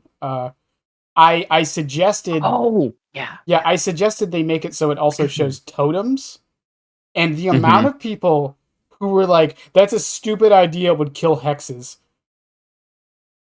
But maps exist. Like, Detective's Hunch yeah, exists. Detective Hunch exists. Like, I like Detective Hunch. I don't Oh, know. I I'm a love that weird perk. guy. I like Yeah. my little goblin, like finding my little totems and like getting those juicy Well, blood points. I mention this all the time. Alan's the boon. It has a secondary effect where you can relight a boon 10% faster. Yeah. Wouldn't it make sense to know where the other totems are? Yeah, I think it's completely. I thought it did show. Does it No, not show totems? It it's doesn't show totems right now. generators and chests. Oh, That's it. that is so weird. I thought for sure like it showed totems. Yeah, Strange. like it's not that good at all. Like, don't get me wrong, knowing where all the gens are on the map it can be useful, but For newer people, I suppose. yeah, well, not even necessarily. Like deja vu is really useful just so you don't regen yourself. I thought people just kind of rock deja vu for the gen speed. Well, that's part of it, Most but yeah. it's also because deja vu's better in my opinion because it literally shows you where the 3 gen is. Hmm. So if you see the 3 gen, like because it shows you the closest gens, you can be like, okay, just do the middle one, and then we'll never get 3 gens. Yeah. Yeah, I suppose that would be useful for like more solo queue. If you're kind of in a group with people with more than like 100 hours, Mm-hmm. like even then, most of the time it's like I'm doing main building gen, and it's like okay, watch out, guys, let's not three Yeah, gen. But yeah, if you're solo queuing, yeah, deja vu, I could see that. Same with like Bond and Kindred and I stuff. love Bond. Bond is one of my. Yeah, Bond. I Yeah, I like Bond. I'm a fan. I'm a Bond enjoyer. Bond is a perk I feel I don't see enough. And Yeah. it's so funny because I feel like 90% of all solo queue issues get solved by that perk. Yeah, And no one it's so runs it. nice. It's so nice knowing where like everybody or like being like, oh, that guy's going for the save. Great. Okay, I can just sit on this gen. Yeah, That's fantastic. or like you're like being chased by the killer and you see your Mm, teammates pop up yep. on it and you're like, okay, don't take him that way. Turn You around. could do that, or you could be evil and take them there if you're dead on hook, and you could be like, take this guy instead. But yeah, Bond is one of those perks. Like once again, I feel like it solves a lot of solo queue issues, and no one Yeah. runs it. I think another one I've been running recently that I love is situational awareness. Oh, that's the Nancy perk that's Yeah, fixated now, right? no, no, Like no, it's no, no. It's the one that when you're working on a gen, if a survivor goes down, you see everyone's oh. auras. For I think it's Yes, that one. I think it's like 10 seconds. That doesn't seem like much, but it lets you know where everyone is on the map because it Yeah, doesn't have so a it could let you range. know, like, yeah, because when like someone's down, you could be like, oh yeah, okay, that guy's closer, so he should go for the save, and then he ends up not going for the save, and Yeah, then everything but falls it apart. also But highlights the gen you're working on, yeah, which means yeah, that if someone isn't running like an aura perk or whatever, then then yeah, they know you're on that gen. I would actually, I ran blast mine. I mean, for one, just for the extra points, but also because it highlights it for everyone, Yeah, and they're like, oh yeah, he's working over there on that gen. add a ping So system. Add a ping Wh- system, please. A ping system would be nice. I mean, I know this is DVD, but I would also like a ping system for Texas Chainsaw. Uh, I don't know why the ASIMs hate ping systems. Evil Dead did it and it was fine. Yeah, I don't know. it's 2024. Just add a fucking I, ping I would system. like a ping system, pretty Ugh. please, and maybe yeah, just like a little like quick chat thing too. Just being like, oh, I doing Gen. Can you go for save? Can you Yeah, or something like being camped, yeah, something like that. Killer just nearby. simple stuff. Well, it's like the Yeah, anti-camp mechanic. Like I think the bar. I feel like your teammates should see that. yeah. They should. They I, should. They should know if they are sabotaging it themselves too. yeah, Like being exactly. like, oh Yeah. shoot, the killer is welcome to stay here Hmm. because we are just kind of running around the hook. So maybe we should leave. Yeah, or like someone's prepping for a save and like they see the bar filling up. Like they could Hmm. just be like, okay, I'll just go away. Yeah. They might unhook themselves just now. Yeah. Um, I agree. like I don't know, like VHS had a ping system. It also had voice chat, but fucking don't add voice chat to this game, please. I would rather not be voice chat. As a Nah, very introverted person, I don't. it's not even. I've talked about this before. The problem is adding voice chat this late wouldn't do what everyone thinks it would. Because It would. if voice chat was in the game at the beginning, it would be different. But Yeah. because you're adding it so late, it just can't happen. Even when it is added in the beginning, I mean, once again, bringing up Texas Chainsaw, Mm, there are well, some people in that game, and and I'm. it is not like it's infrequent either. I have really bad luck Mm, when I would stream, and like I'd be like, okay, this is a very communication heavy game, so I'll turn on voice chat, and I've had this happen to me nearly every single time I've enabled any sort of input from other players. Within the first minute, someone just dropped an N bomb, and I was like, okay, turning it back off. yeah, well, I mean that's the other thing I talk about this too. You know what's worse than not being able to talk to your teammates, Mm. thinking you can, but they have you muted. That is, yeah, that is another thing. Yeah, that is another thing. I mean, because if people are like I play Overwatch sometimes, and I auto mute everybody. It's Yeah. just not worth the headache. I also, oh yeah, oh, Overwatch days. Oh Yeah, my, I was a Widowmaker main. Oh my god, the things I would hear. yeah. In League, same thing. Everyone's muted. Like, there's no voice chat Yeah. in that game, but I have text chat muted. There's Yeah. there's there's virtually nothing they could tell me that I need to hear. Yeah, I agree with that. A lot of the time, like a lot of when I would like when I do record for Texas, a lot of people are like in the comments, like I was like, oh man, I wish they would add a ping system. And they like enable voice chat, and I was like, listen, bud, for the sake of the videos, you don't want that. You Well, don't want that, and also I don't want to hear that and stuff like that. Like there's just I it's not. I I don't know. I forget the coach. There's a League coach who talks about this. There's a thing in League called Pinglish, Hmm. which is using pings to communicate. Like obviously like there's a question mark ping, and like a I'm going here ping. Like Yeah. Evil Dead had that. yeah, Yeah, so like people like have developed ways over the years of like using that to communicate better. So it's that's cool. like you hit like assist and then you hit like assist and then you hit I'm going here, being like I'm going here, can someone assist me while I'm there? Or I'll be here and then they ping like where they are. So it's like I will be there once I'm done doing this. Yeah, Evil Dead started like the community started developing like a sort of Pinglish as well. Mhm. Like if they were like, okay, we want to go for this objective first, or sometimes they would like have a way of be like they would like I would see sometimes people would like ping one objective and then the other one, and that was kind of a way to be like let's split the objective, which was always a terrible idea. Mhm. But it was interesting that like that communication stuff was like being developed. It was Yeah. kind of it's pretty cool. I think a ping system would be amazing. I heard they're adding voice chat to mobile, which I think is a bit of a bad sign because a lot of the time when mobile gets something, console stuff gets it. Eventually. Yeah. I'm hoping that voice chat. I mean, worst case scenario, I'll just kind of keep it muted. Yeah. Um, I mean, it is what it like is. I've heard ideas of like proximity chat, and it's like, well, even then people will just turn it off, Yeah. and then as streamers, it's like we can't even risk having it on most of the time. Yeah.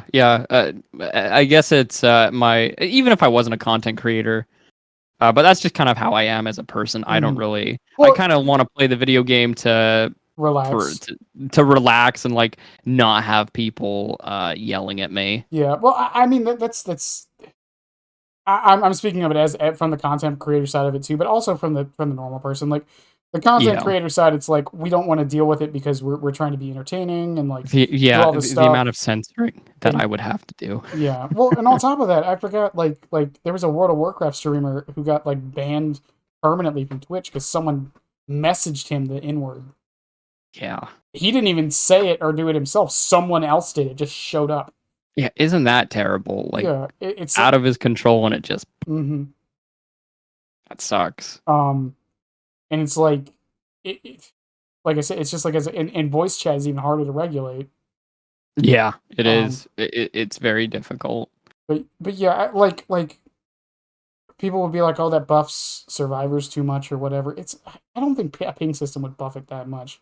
No, I mean you already have a lot of survivors communicating anyways, jumping on Discord and stuff Yeah, like that. I just think So it. I think a ping system, they're kind of already walking in that direction already. Like they already have the like the little prompts or whatever where it like shows the gen with the progress or healing. I think it's fine to add a ping system. It's fine. There are already perks Mhm, that show other survivors where they are. You have like the Yoichi empathetic connection perk. There's the Nancy perk we talked about, Blast Mine. mhm, There's already a good chunk of perks that show the others what people are doing. mhm.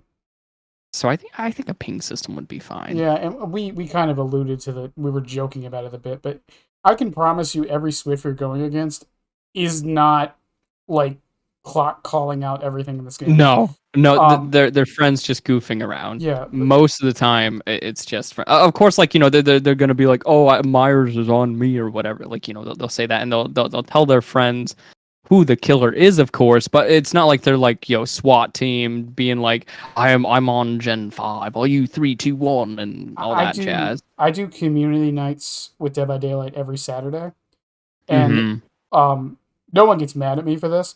But I can promise you, what I'm doing most of the time, I'm just running around with Champion of Light and a flashlight, doing the dumbest shit. We're not like like it's a 4-man Swift. We're on comms, but like we're not like do that gen on the other side.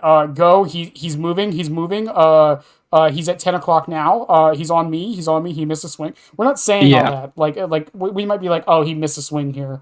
Oh, he has this yeah. perk. Like we're not like I don't know. People have this weird expectation with A lot Swifts. of people, I think it's because, okay, a lot of people in DBD are not very good at the video game. And that is normal. That is normal. That is something that I have grown up and I have been like, you know what? In most games, most people aren't very good at the game they're playing. It's And called that average for a reason.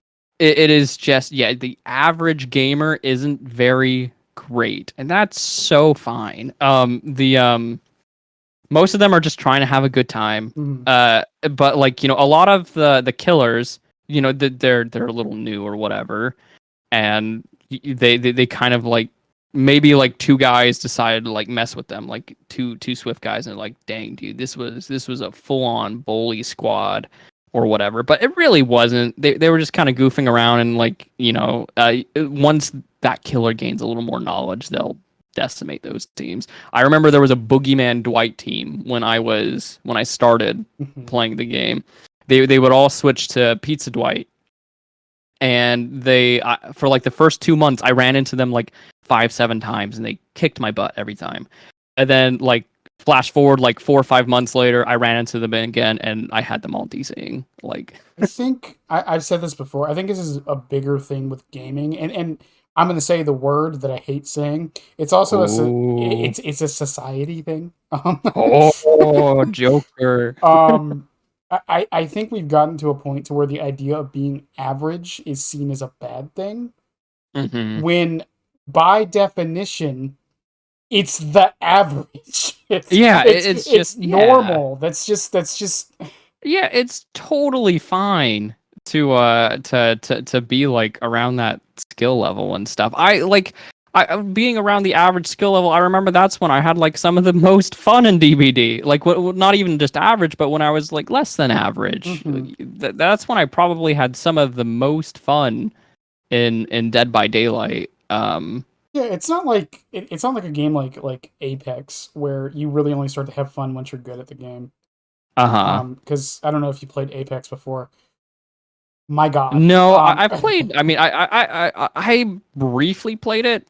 Myers was added to Fortnite, so I Mm, played that. That's kind of my battle royale experience. yeah, or like Valorant. Like Valorant, in my opinion, is not fun when you're bad at the game. There Hmm. is almost no way to have fun in that game when you're Yeah, bad. yeah. There are certain games that are just super unpleasant when you're super new to the game. DBD, I don't think is really one of those. I think DBD, like as long as you're willing to accept that you're not going to win every game, Hmm. especially as Survivor, I think it's really fun to just be scared. I think it's really really fun. Yeah, I mean, my loadout on Survivor right now is what is it? It's Sable's healing perk, Deadline. Um, fuck, I don't even remember the other two. I think it's Overcome and something else. Like it's not the most meta thing in the world. I still escape sometimes. Yeah, Not every match, but like I escape like I'd say about 50% of the time. I think I don't. I'm curious to hear your take on this. Hmm. Um, and then maybe we should probably go back Yeah, to Mikey for yeah. a little. The, uh, but I don't think solo queue is actually as bad as a lot of people make it out to be. I think Uh, people have this perception that Dead by Daylight solo queue is a different animal from every other solo queue in existence when it's the same. it's really, really weird how negative. I mean, that's kind of the community a lot of the time in general, is Hmm. they will amplify things all the time. Like they'll be like, I only get Tombstone when I go up against Mikey. That hasn't been my case. I get like one every now and then, but Hmm. most of the Mikeys I go up against are normal Mikeys. Um, but my solo queue games, like I remember I had like a stream and someone was like talking about solo queue, and I was like, I really don't think it's that bad. And then I started live streaming, and like I think I still had like a 50% like escape rate, and I was having, even when I died I had fun. Maybe it's just because they want to escape every game. I don't know I think what the perception is. I don't know. I think the problem, and I've said this before, is by definition of how this game works, because behavior wants the kill rate to be about 60%, Yeah, which means that two people should die every match. yeah. That's what they want ideally.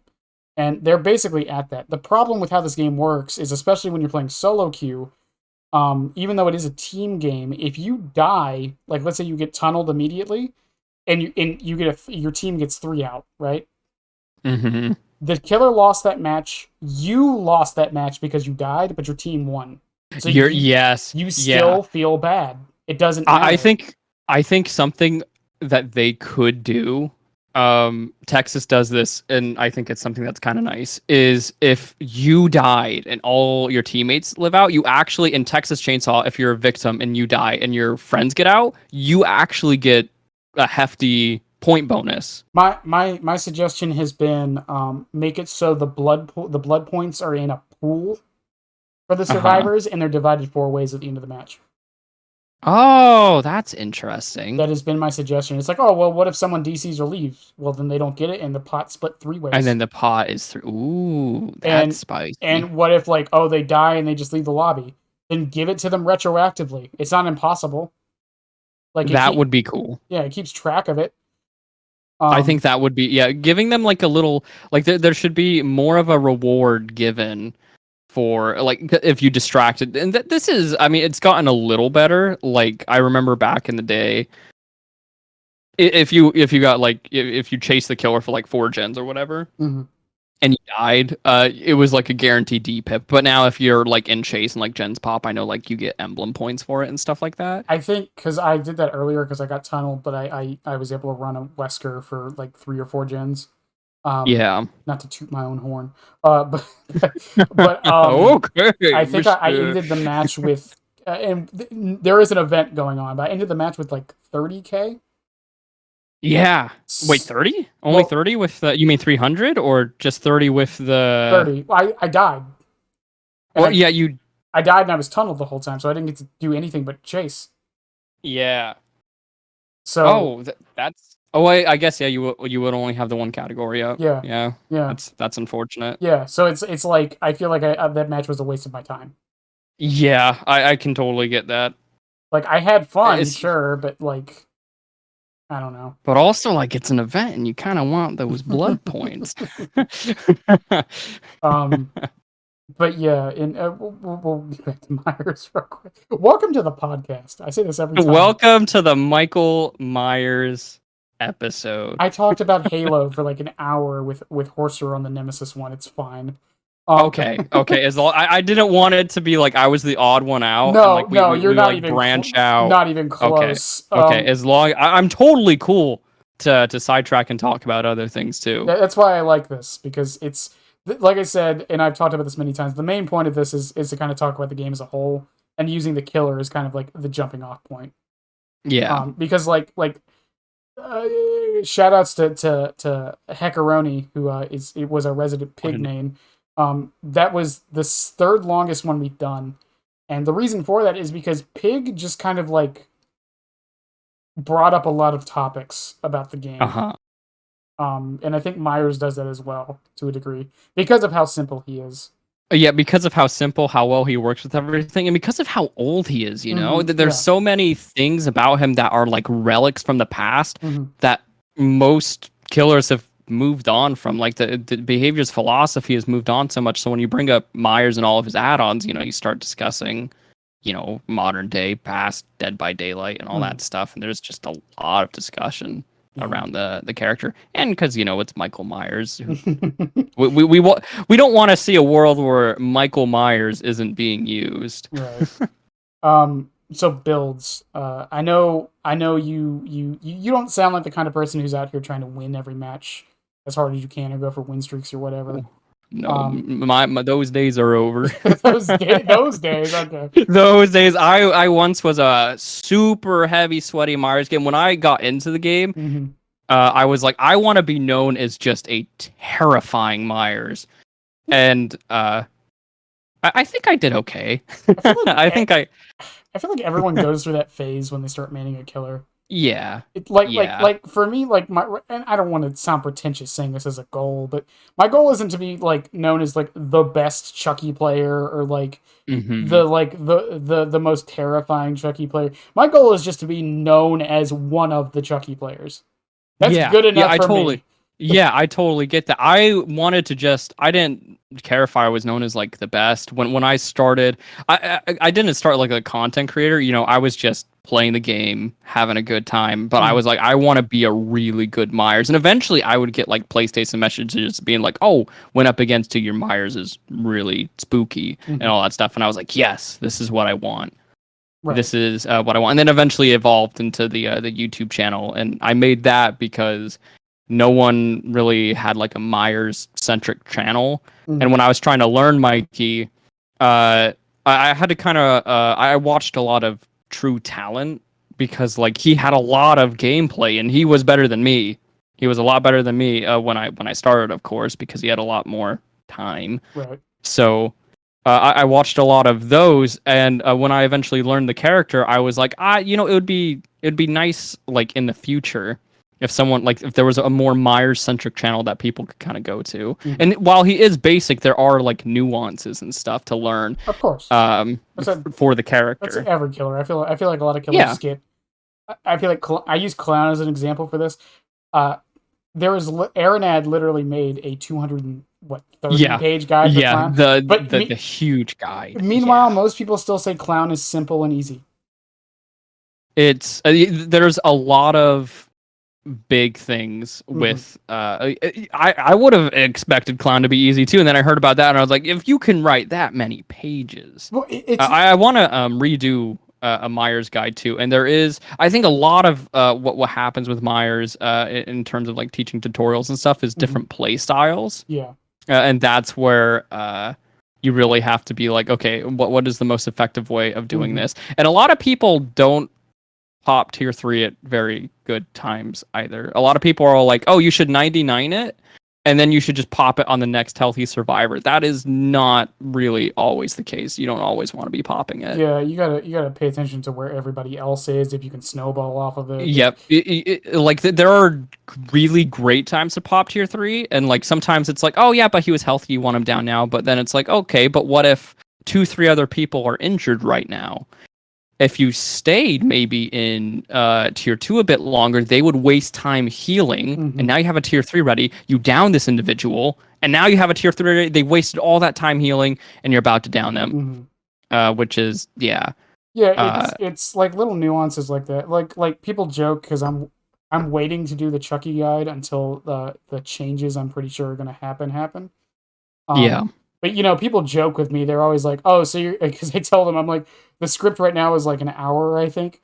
And they're like, "Oh, how are you gonna talk about scampering for an hour?" Like, you know what? Fuck you guys. You know what, buddy?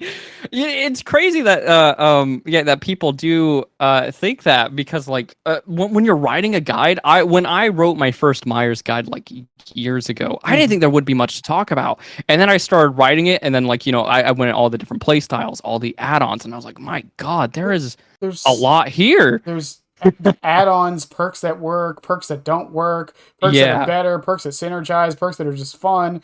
Especially if you're talking about Myers, like so many perks work with him. It's like it's like you go through the whole list. Yeah. It's and then like with Chucky, it's like people always joke about scamper, but like I want to talk about which loops are good to scamper at, which ones aren't, when you should slice and dice, when you shouldn't, when you should ready hidey ho, and when you shouldn't. Chuck spots. That's the big one I want to talk about. Chuck spots. Amazing. Yeah, I'm making a T-shirt for that. I've talked about this for so long. I cannot wait till it's done. But yeah, Chuck spots. Chuck spots are the reason I love Chucky. That's like people were always like, "Oh, you just play him because he's easy wins." No, I play him because being a short little man running around the map and being able to check around corners is fun. I like playing him a lot for that reason too. Being a short, small person yelling and hearing his voice lines and screaming, I like going fast. So like being like this little goblin and then just charging, I love it. I really, really like Chucky. Chucky is the first killer in a really. I've had like phases with a lot of killers. Chucky is the killer since Myers that is actually had me really gravitate to them for more than a few months. Like I still have a ton of fun with that character. Yeah, I get like simple joys just running and screaming and hitting people and just hearing Chucky say something. That's enough for me. Yeah, and that's then all I need. There's little texts, quote unquote texts, like you can fake the M2. Someone found out recently that if you drop off a height while you're charging the M2, you won't make the scream. Ooh. So you can use it like if you're chasing someone near a hill, you can go up the hill, charge the M2, drop, and they won't hear you do. And they won't hear you do the scream. I have done. I have been faking it. Yeah, I have done that. If I notice like someone's really jumpy with the power, then I'll start faking it. I have done that. I didn't know about the falling though. That's really cool. Yeah, and that's then neat. Using the footfalls, like they're not reliable, but one thing you can do with the footfalls, they work really well with Dead Man Switch.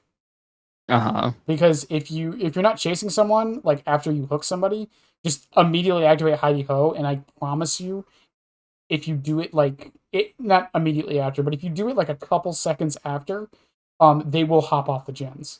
Yeah, they'll start getting paranoid. Yeah, with all the little baby feet. Yeah. Once again, though, I do think Scamper should be nerfed, which is what I'm hoping happens with the changes, because they did a forum post. I think Mandy did it.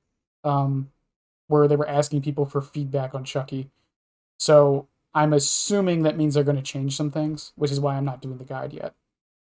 Yeah, that's also why I've held off on doing another Myers guide, because like I've which is funny because it's been years, right? Right. So and I'm like, but like the community is screaming and being like, oh, there should be changes.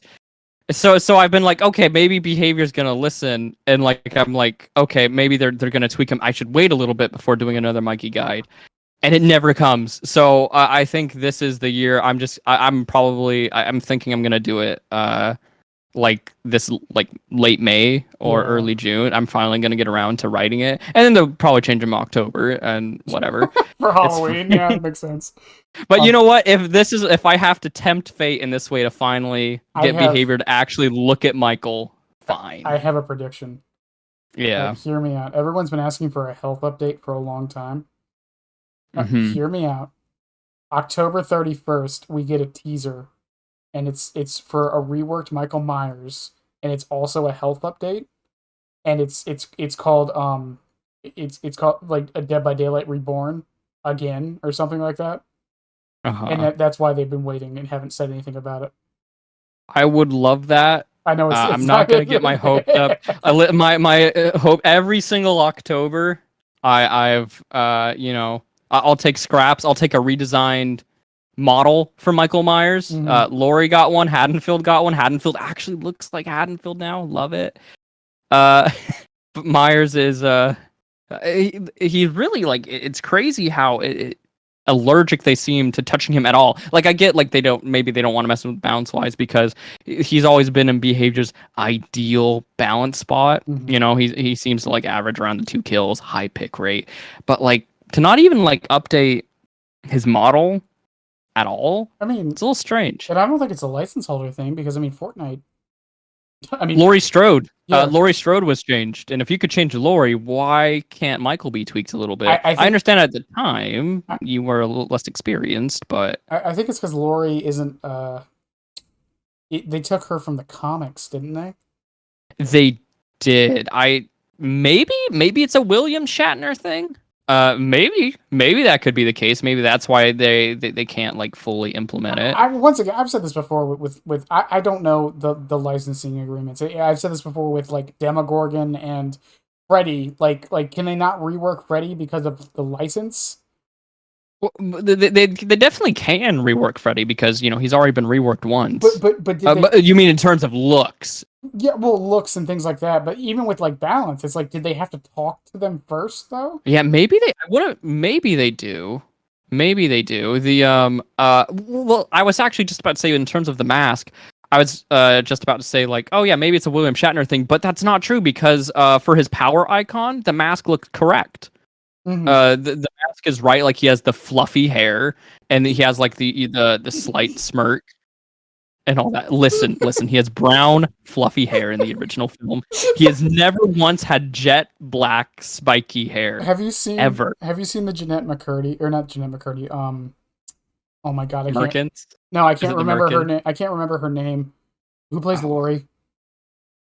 Jamie Lee Yeah, Curtis. Jamie Lee Curtis. What the fuck was I thinking? Jeanette McCurdy. Anyways, have you seen the interview with her where someone called Michael Myers Mikey, and she lost her shit? Wait, lost it how? Like she her, she like was just like, she did you like just giggled? call him Mikey?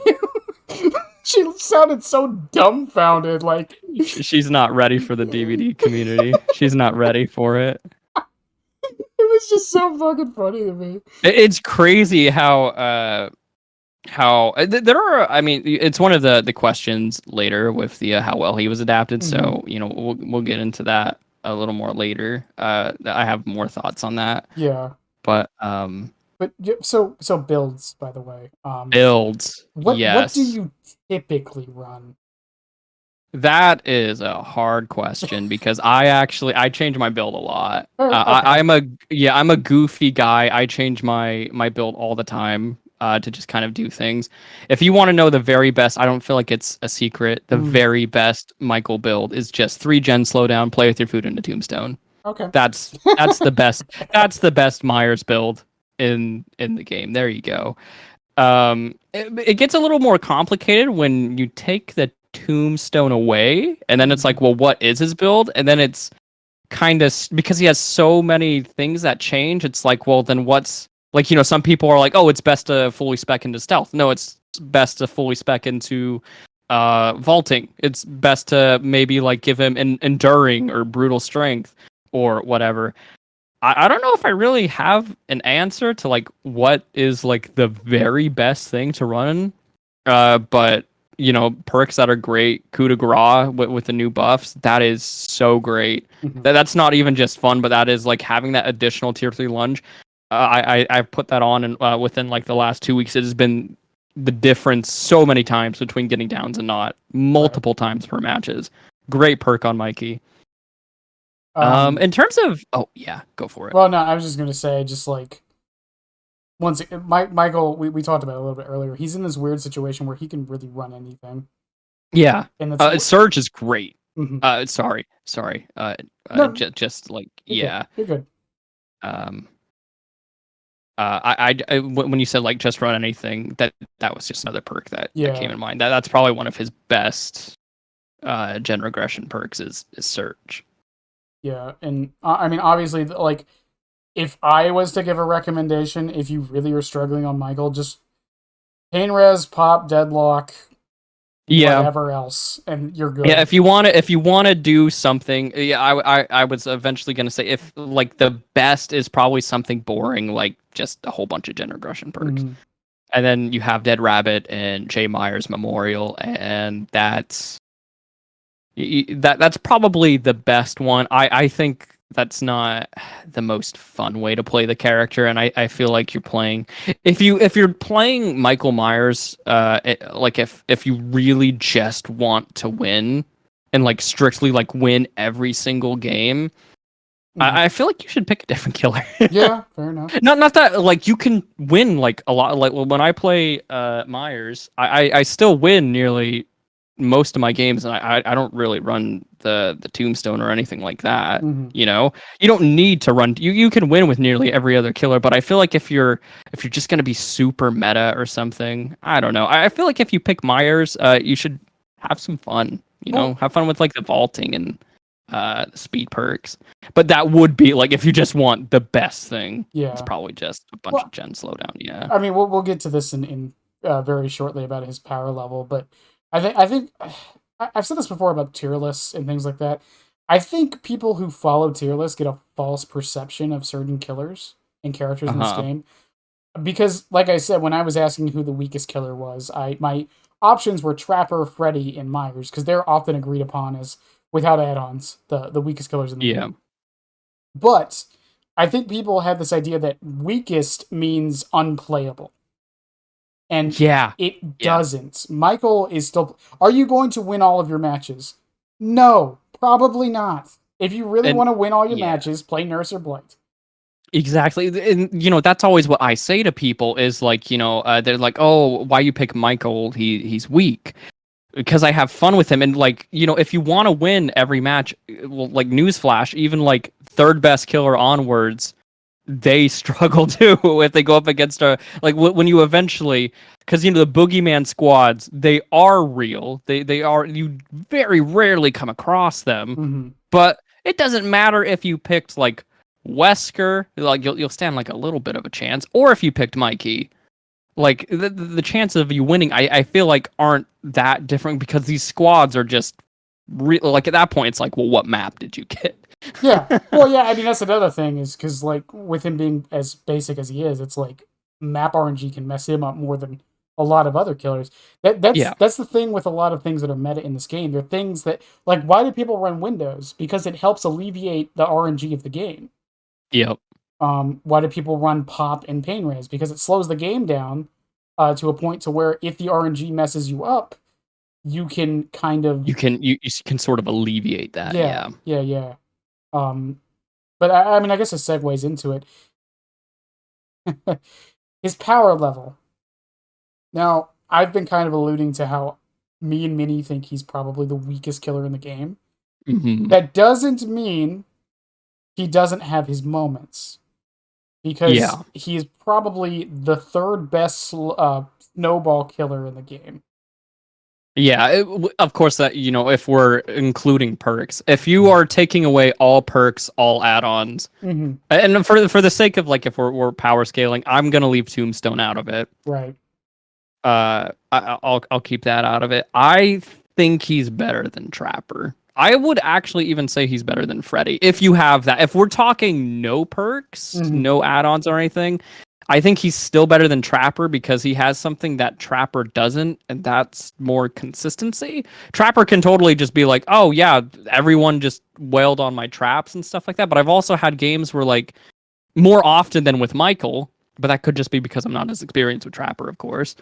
Where like the survivors are just psychic, and they're like, the Trapper has kind of built up reputation with like certain spots or whatever, and like even like sometimes I'll be like, oh, I think I'm being clever with this trap, and they'll be like, oh, that's a blade of grass, I'm not going anywhere near that. Mm-hmm. I'm not touching grass. It might as well be lava. Yeah, that's the DBD community really shows themselves with the Well, Trapper. I mean, because like like people have mentioned, like Myers can lose his power entirely. This is He can. true. That's probably not going to happen very often, but it can happen.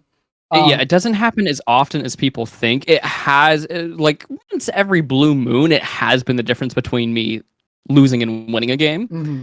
But that's not very often. It's very unlike Trapper, where, like did somebody bring a map? Yeah, like Trapper can't lose his power outright, but No. his power can be put on hold. Myers doesn't really have that. His power it's inevitable. It will happen, like, eventually, as long as you're a decent Mike. You have to be going up against a really good team on a really good map to be struggling. If you're not running any perks at all. If you're running perks, you should be getting out of, like, tier 1 nearly every single game, obviously. You should be getting a tier 2, and you should be getting tier 3. You should be getting all of your tiers. Right. But if you're not running any perks, gens fly, all that stuff, I still think he's better than Trapper. But, I could see the arguments for and against it and stuff. I still think Michael, just because of his consistency, is a little bit better than Trapper's. Yeah, and I think I do appreciate you being honest in the perspective of he's still probably not that good. No, yeah, compared to, but once again, not that good. I don't think that means he's awful. I think a lot of people lower Michael a lot. I don't think he's like, in terms of like, which I say lower, but like he's at the bottom of the tier list. Like you said, they think like he's defenseless, like he can't do anything or anything like that. It's just it's an inherent problem with how tier lists work. It's nothing against people who make them or anything like that. It's just like someone has to be on the bottom. Yeah, and yeah, someone has to be at the bottom. But that doesn't mean Michael is like garbage and you can't do anything with him. Yeah, like you put in the work, you will still win the majority of your matches with Michael. You'll be fine. Because let's say Trapper, Freddy, and Myers all got buffed, right? And they were all B tier. Yeah. Well, now they're still going to be on the bottom. They're just at a different bottom. They're at their different bottom here. Yeah, and then it's just someone has to be at the bottom, and that's just compared to a lot of the other killers, and it also like doesn't help that because of like how time is travel. It's kind of funny. Freddy has had this issue too, where Freddy, because of time, he's had the same power for a few years, 3-4 years now. Mm-hmm. And when he first came out, everyone was like, "Oh my God, Freddy is the worst. He is the best. He's like up there. He's super good." But as time's progressed, and like Freddy like has had like a few nerfs.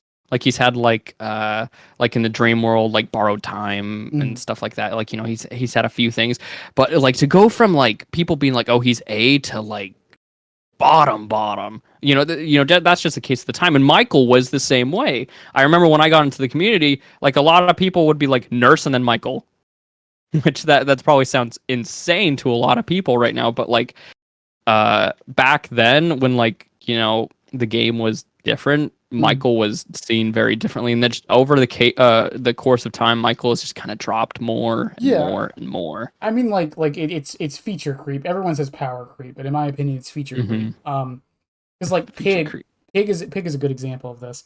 Pig's ambush, even after the buffs, which are great by the way, I love the buffs. Like her ambush is kind of just a worse version of Chucky's Slice and Dice.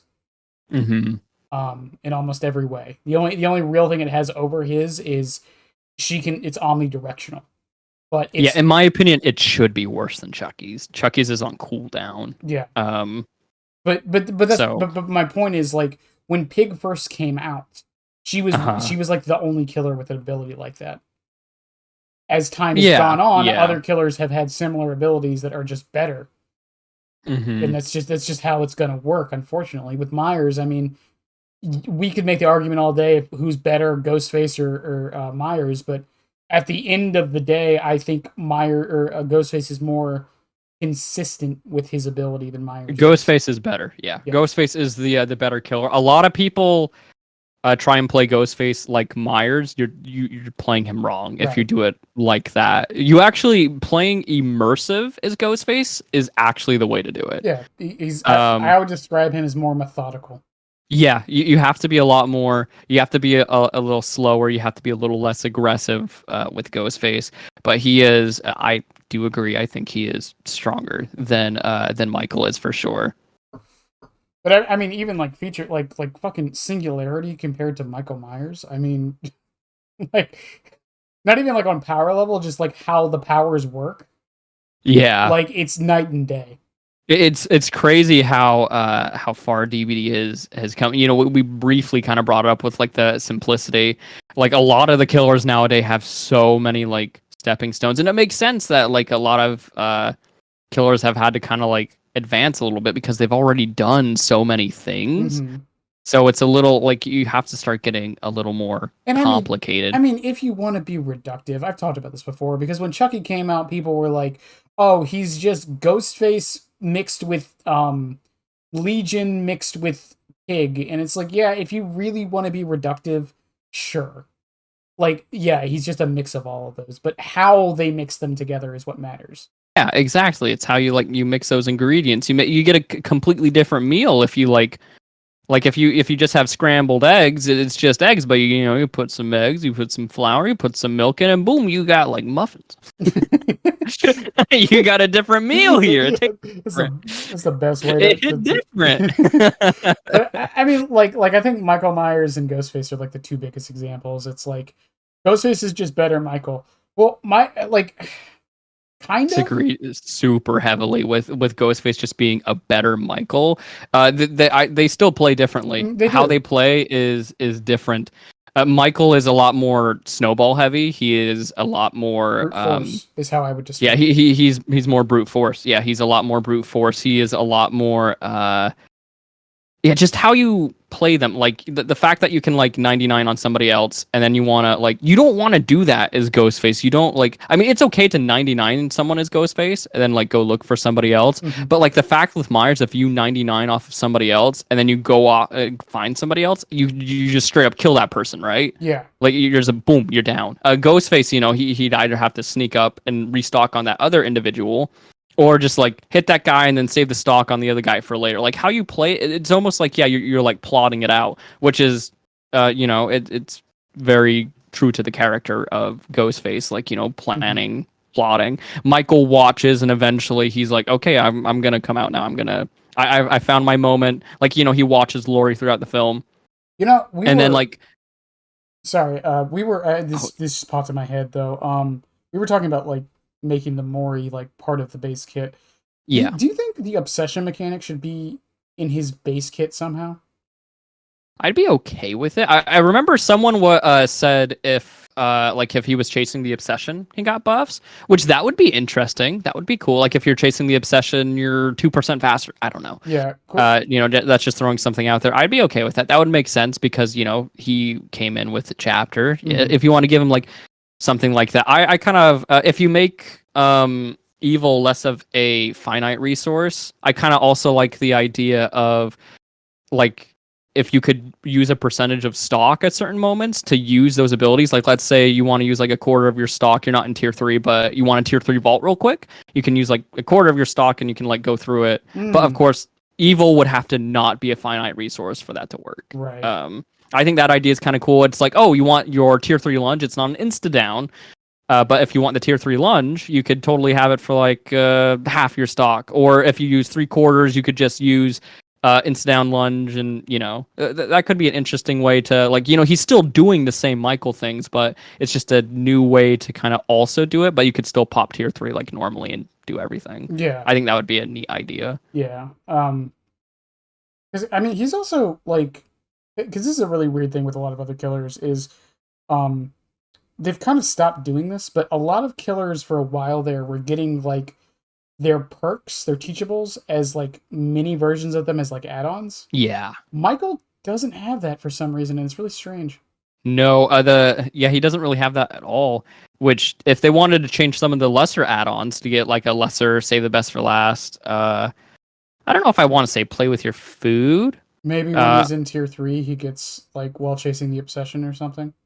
Yeah, you could do that, and he gets faster. Mm-hmm. Something like that. Someone just wanted to flat out just be like, for a buff in tier 3, he just gets 5% faster. I remember seeing that a long time ago. Mm, I don't agree with that, but maybe with an add-on, we could do that. yeah. Uh, if you wanted to do that with, like if you were to tweak maybe the tombstones or maybe a green jewelry add-on or something like that. Or maybe while under like maybe while exposed or something like a debuff Yeah. happens or something like that. Yeah, that's the crazy thing because like when we mentioned it earlier, Michael is so like he has so many like little things that change, and he's so simple that there are so many ways you could go about changing him while still keeping the core of him Mm. the same. That it's I've heard so many ideas thrown around for Michael, but like for certain other killers, it's usually just like remove this one thing or to like change this one thing and it's fine. Yeah, I For my like ooh. I forgot to ask this during the changes. What is the worst change you've heard? The worst change idea you've heard? You don't have to Oh name who God, said the it, but worst. what's the worst one you've heard? Like the most ridiculous thing. The most absurd thing.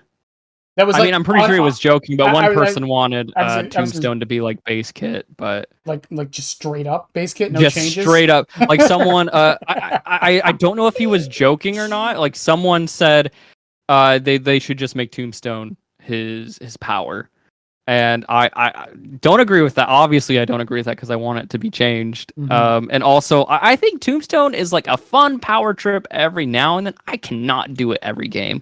I think like the yeah, just kind of like running into the locker and like that kind of exchange, and then like yeah, you just kind of look at people for a really long time, and then you just flat out murder them.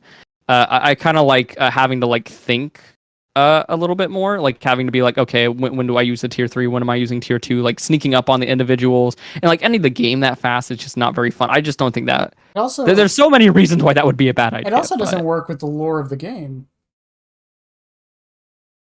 which it doesn't entirely, yeah, because the killers have to uh, feed to the entity. yeah, I'd be, I mean, like there are killers that break that rule a little bit, and I think Michael Myers is absolutely a character that should be allowed to bend those rules. and he I does with the yeah, add-ons. he does, yeah, he does. He was the first killer to bend the rules, so I think like putting that into more of his base kit, I think would be fun. I would like that. I would also really like if they gave Michael more weapons that just changed his Mori. I know like his cosmetics and stuff are really We'll get into that later. It's not in the list, but okay. it's Okay. there. All Um, right. all right. All right. Tips for new Michael players. And when I say new, I don't mean someone just booted up the game like, oh, Halloween's here. I mean like 200, 400 hour player. Like, I really want to main this character. Yeah. What are some tips you would give them?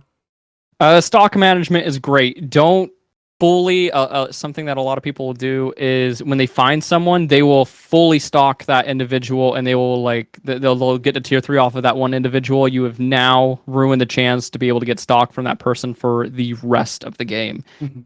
It is okay to just like stock someone to tier 2 and then maybe like a quarter more, and then either normal chase him or find somebody else and fill up the rest of your meter. That's something you can do. High ground is very good. Main buildings, use cover to hide behind things.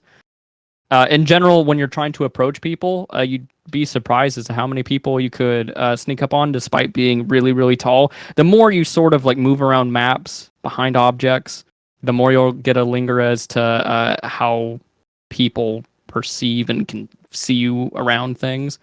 Of course, there will be really observant people. That always happens, but you could sneak up on quite a few people. Do you know? Does the FOV affect your stock at all? Do you know? Yeah, it does. It does. Okay, just curious. Like I It figured it does. did, but Yeah, it does. A little bit. Yeah, yeah, it does. I think it does. At least it did with Shadowborn. I actually, with the new FOV changes, now that you mention it, there might actually be. I'll have to further test it. There might actually be dead spots. I'll have to test it. I would assume there is, just because of how this game is coded. But Yeah, I'm Um, pretty sure there are little dead stalking spots that actually kind of ruin that. mhm, But I know when Shadowborn was a thing, or like Monitor and Abuse, that was like a little Mikey buff. mhm, Okay, so let me see. Stock management, all of that. And like I mentioned before, when you pop your tier threes, be a little more strategic with it. If you have no pressure whatsoever, popping the tier three is a good idea. Getting somebody on a hook and starting it. But if you have like a few people injured, unless you desperately need a down for Pop Goes a Weasel or something, sometimes it's a really good idea to just down the person in tier two, let them start resetting. And if they all just want to stay injured, keep that tier three. They might have adrenaline towards the end. Not healing against a Michael is actually one of the worst things survivors can do, because then you have all those extra evil resources, but you're also a killer without add-ons it's 16 meters, but you could get his terror radius so teeny tiny. mhm. It's just not a great idea to not heal against Michael. So it's okay if they don't heal. Just have tier three ready. Okay. Um, Multiple people together, that's a good time to pop tier three. All that stuff. I think that's kind of like some basic tips Okay. off the top of my head. Okay. All that makes sense. The only thing I will say is, don't be don't just because you don't down somebody in tier three because they keep dropping pallets or whatever. Don't think you lost because of that. It's a big thing I will say. Um, I think so many people are afraid of, like, they'll do this thing and like they won't get the exact result they wanted of like adding the pressure that way. If you're Uh-huh. forcing a survivor to drop every pallet on the map and they aren't pumping gens super quickly, you just made an entire dead zone, Yeah, which, which which is definitely comes in handy later. which is 100%. huge, especially against Michael, because unlike Yeah. Oni or somebody, you're probably not going to miss.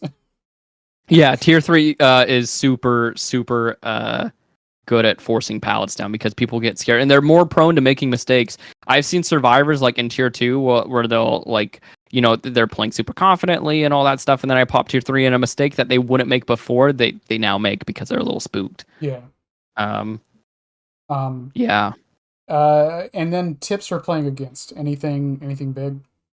I sort of alluded to it earlier. Heal against Michael. Heal against it. I know I just mentioned like the little cycle of pain, but if you let the Michael keep all of that evil, and he can like maybe like towards the end of it, he's gonna be able to down people so fast Mhm. because of the small terror radius. As long as it's a Michael that knows how to sneak around the map, you're gonna have a really hard time. Don't feed him.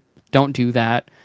I feel like that's the basic 101 with like just don't feed the Myers. Don't give him the peanuts. Um, he has a health condition that makes him very nutty. Uh, don't do that. And also just like be aware that like his terror radius is going to be small, so you might have to rely on actually listening for breathing. Mhm. Breathing, footsteps. There are certain gens that maybe you should get out of the way first. Like if there are gens that aren't out in the open, like let's say you're on Batum and there's the no, that's a bad example. Because you can see Michael coming a mile away. Mhm. Like if you're like in a corner in Leary's and like there's like walls everywhere, maybe it's good to get that one and save the middle gen for later, because that gen is in the open when things are getting a little more hectic. That gen will be a lot easier to get later on. You want to get the ones where he has a lot of cover to sneak up on you on. You want to get those gens out of the way first. Mhm. Because if Mikey can't do his biggest strength, if he can't, like, you can be the best looper ever, but if I have 3 stacks to play with your food and I come around that corner, even without play with your food, like if I just have that small terror radius, you're dead. You're done. So just get those gens out of the way first, and then if you have the more open gens, you're gonna be much better. Yeah. Yeah. The only thing I would say is just learn how to hide against him. Like, and I don't mean like cowering, but like so he can't, like, you can, if he's walking super slow, he's stalking you. Like, Hmm. a lot of people for some reason will just run in the straight line away from it while it's happening. Try to Yeah, duck around a corner or yeah. something. Treat him like Huntress. Treat him Yeah. like Huntress. Go around like trees and stuff. Hmm. Treat him like Huntress.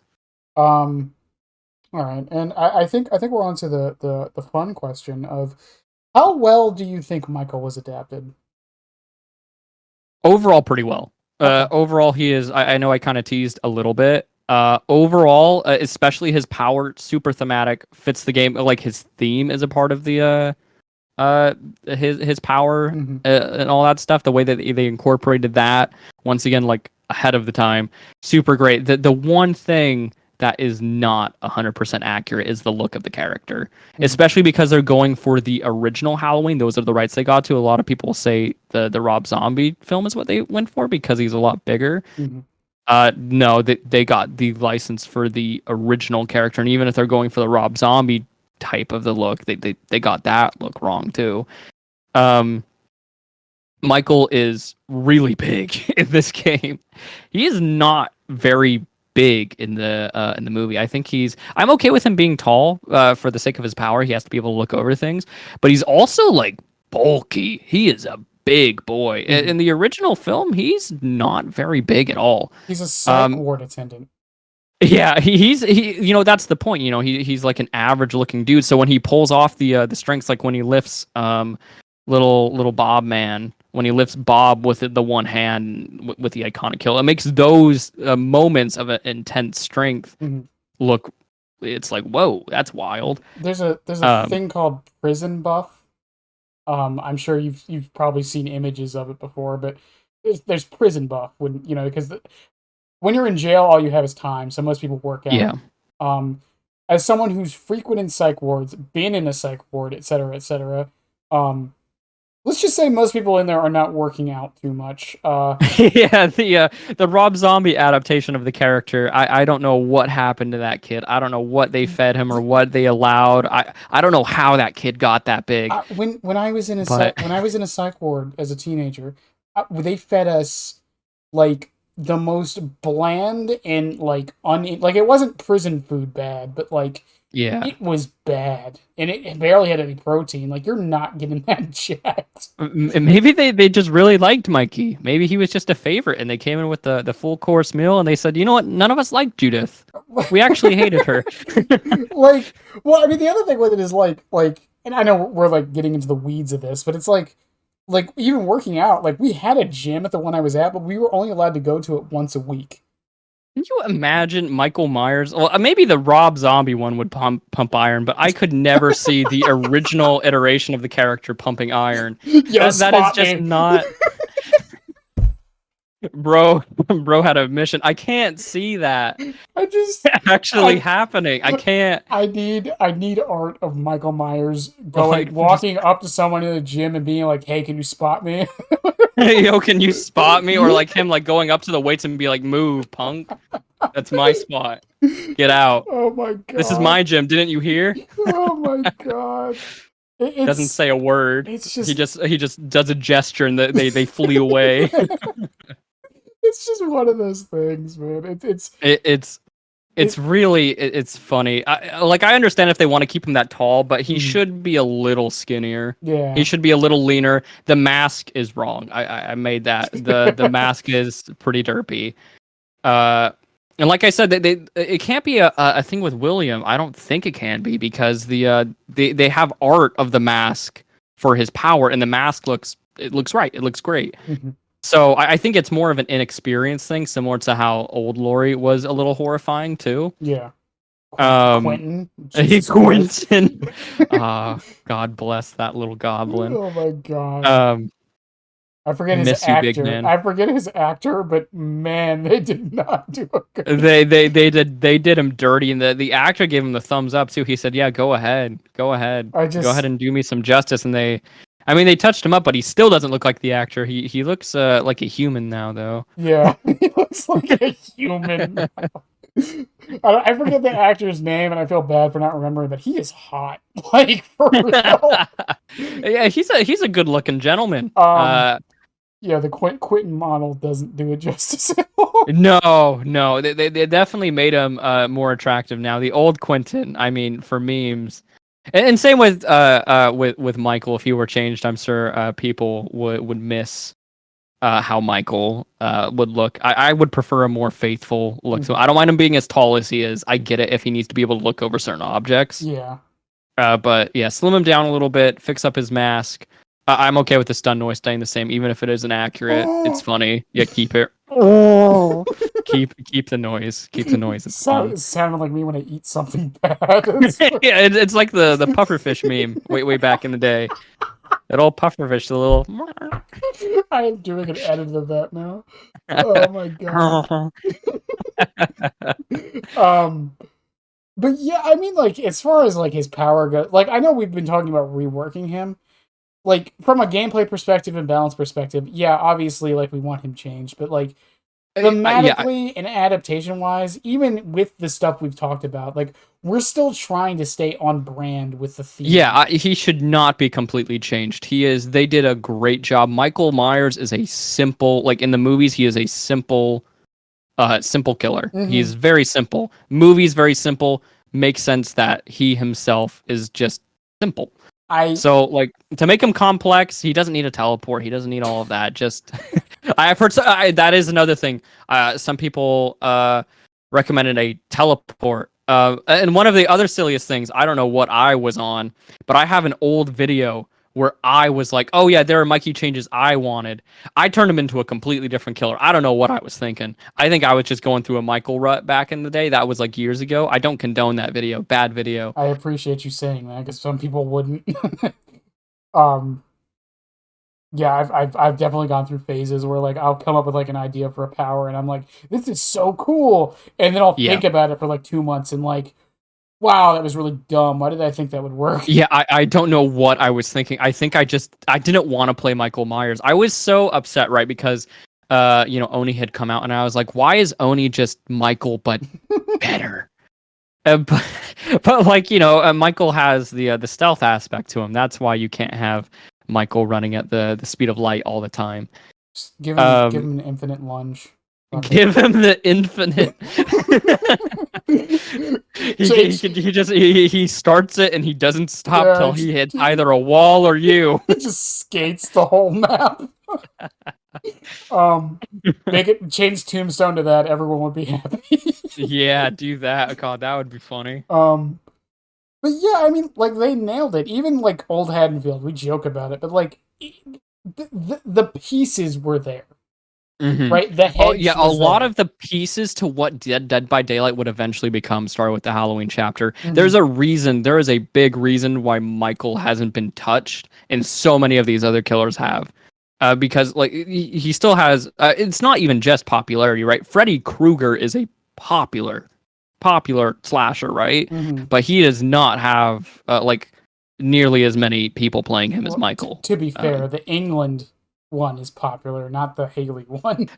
That is fair. It's still Freddy Krueger, I though. I would feel still think. I do agree, though. It is, I but feel like so bad for Haley. Oh my yeah. god. I actually do think I actually like his performance. I think it's not his fault. No, I it's think it's not. actually It's it's the. I think his performance is good. I actually like him as Freddy. I like the idea of him being a darker Freddy. I don't mind a darker Freddy. I I mind a edgy Freddy. I talked about this in the Yeah. Freddy interview with Ghosty. Hmm. Where I liked where they were going by changing the story, where maybe Freddy was actually innocent. Yeah, I like that. And I actually I just watched it and I agree with you. With I think they should have committed to Innocent Freddy. I think yeah, that would have been interesting I think instead of making edgy. yeah, I don't yeah, like I that. think if they made him innocent and like stuck with that and like didn't try to subvert it to make it like the old Freddy, that would have been way more interesting. This idea of Yeah, a vengeful guy agreed. who was accused of something he didn't do, so to get back at them, now he actually is doing it. Yeah, yeah. Show him what a real monster really is. Mm-hmm. I agree. I think that would have been way better. The actor, I like his performance. Yeah, I think his performance is the character. That is not the issue with that movie at yeah. all. If you, The writing I think is just mhm. they tried a little too hard to be a little too edgy. it I was think it was it it was was a little too over the it top. was 2010. That's just how It everything was was. 2010. Yeah, But somehow the Friday remake survived. what was I going to say? Yeah, if you get a chance, watch some of the interviews Haley did before that movie came out, Hmm. and he was so committed to playing that character. He said they gave him the finger knives. They gave him the glove Yeah. before he actually like was they started filming, and he would go around his house just like scaring his cat with it. And it's like I don't know that Yeah. I don't know if that was just him like sensationalizing for interviews or Yeah. whatever. It probably Yeah. was, but still, like he sounded like he was really into it and really trying to Really, bring his yeah. all I to it. love that. I love it when actors get really into the role. I think it's really fun. Yeah. Um, yeah, he definitely like I heard the same amount of passion for I forgot his name. The guy who plays Quentin. Uh, no, the guy who plays Jason in the remake. Oh yeah, yeah. Yeah, he was super into the character. He loved Jason as a character, and I think he's definitely one of the better Jasons. He's great. I mean, Oh, I usually know his name. there's that scene in the remake where Jason just starts running, and Yeah. I was freaking the fuck. Jason doesn't run. Dude, Jason, and then he like flings the axe and stuff. Oh my Oh god, my. I love the remake. Well, he has run, but the intensity that Yeah. he brought, he did run in 2 through 4, but yeah, the intensity that he specifically brought, because in the older movies it was like a jog, Yeah. but this man was on a mission. He was like, Yeah. nah, these guys need to die now. hmm It was great. And It's also like him like using the person as bait, like turning Jason into the ultimate hunter. I love that movie. Great movie. Fun oh movie. yeah, he does use someone. I forgot Yeah. about that. Uses Yeah. someone as bait. Once That again, movie's so cool. it's survivalist Jason. It's what it was. Yeah. And Yeah, that's the ultimate hunter. What a great idea. yeah. It's someone that really understood the character of Jason and went all in on it. I think a lot of the remakes misunderstood what made the original. I think only um Jason was done right. I think every other movie, I think a lot of the reasons can be brought back to the villain and them misunderstanding what made that villain so great in the first place. I, Like I think with the Freddy remake, mhm. it was the writing and them trying to subvert and not committing. I think that was the big issue because it was Yeah. basically just a one for one, like not really, but They, they kind they of. they almost wanted to one up the original by being Yeah. like, our Freddy's badder. It's crazier. And I feel like a lot of like Leatherface. Oh, Uh the Texas Chainsaw one. I think the problem with those is mhm. they tried to play more into the sympathetic side of Leatherface and Uh-huh. explain everything, which Yeah, there was all of that, and a big part of the original is Leatherface isn't like they aren't evil people. They try to make Leatherface like almost also kind of like a badass in the remake, yeah. but Leatherface was never that. He's just a scared individual. He's a very territorial, scared person that doesn't want to like fail his family, right? hmm And also, not the remake actually, like the Sheriff Hoyt character is really fun. Yeah, Uh, there's aspects of the remake I yeah, like. I think that there the Texas remake I can enjoy. I can have fun with that one. Um, of course, Halloween is a lot more near and dear to my heart, so I'm a lot more critical of the Rob Zombie films. Yeah. Once again, I think the problem, and this is just the thing with a lot of these horror characters, they try to explain too much. Yep. As much as I enjoy like because I actually enjoy the Rob Zombie movie, not the second sequel, but Yeah. the remake of the first. But even I agree. They explain like we don't need a full origin story for Michael Myers. Yeah, if you do an origin for Michael, the reason why Michael is so effective as a villain is because of that fear of the unknown, and they turned Michael into this weird Jason Voorhees Texas Leatherface hybrid, where like it's for the family, it's all of this, and I get like in the sequels they did that, but the mystique, the mystery is what makes him so scary. And when you explain every detail, if you wanted to add a backstory, you should have made it even more confusing. You should have made Michael the most weird kid, like not like weird as in like, oh, he tortures, and make him normal so that when he snaps, like maybe like this normal weird kid, and you only need like 5-10 minutes on this backstory. Mm-hmm. Like you can expand a little bit on the idea of the beginning of the first film Well, with it was just weird to see, like it was really shocking. I'm sure back then it's so normalized now because the movie's been out for so long, but like this slasher villain that like home invades is like this little 6-year-old kid who looks ordinary, normal. Yeah. So when you take Michael and you put him in this house, and it's like, oh yeah, no, it's his mean dad. Yeah. That's why he does it. It I think really. I think the why isn't necessarily my issue. I think uh they made Michael too sympathetic. That too. That too. You should not. That's another thing you shouldn't be able to do with Michael at all. Yeah, there's a reason why they tried to avoid you seeing his eyes for as much as possible in the original film. There's a reason why he's a blank face. You're not supposed to be able to project anything onto Michael Myers. But the fun thing about Michael is he isn't a complete like robot, right? He Yeah. shows like slight things in the original. That's the fun. When you add like that little bit of mystique in there, that really like keeps the character fresh. Where like that's something I think the new trilogy did really really well. They never completely explain anything. He If doesn't. they add anything, there's still like a ton of why. Yeah. He doesn't kill. Why? He doesn't kill kids, does he? Not in the original film. In the new trilogy, he does. Okay. He kills Oh, a right. He kid and kills the. kills. Yeah. He kills a kid and kills, and he kills a kid in 2018. Okay. I forget. And he Yeah. contemplated killing a baby too. The Yeah. baby was not off the table. He thought about it, and Hmm. the fact that he thought about it, so it's those little things that really the new trilogy really turned me around to the character again, and I was like, wow, this character's spooky. He's cool. Yeah. Uh, And the whole head tilt thing, like Michael mhm. Myers popularized that thing.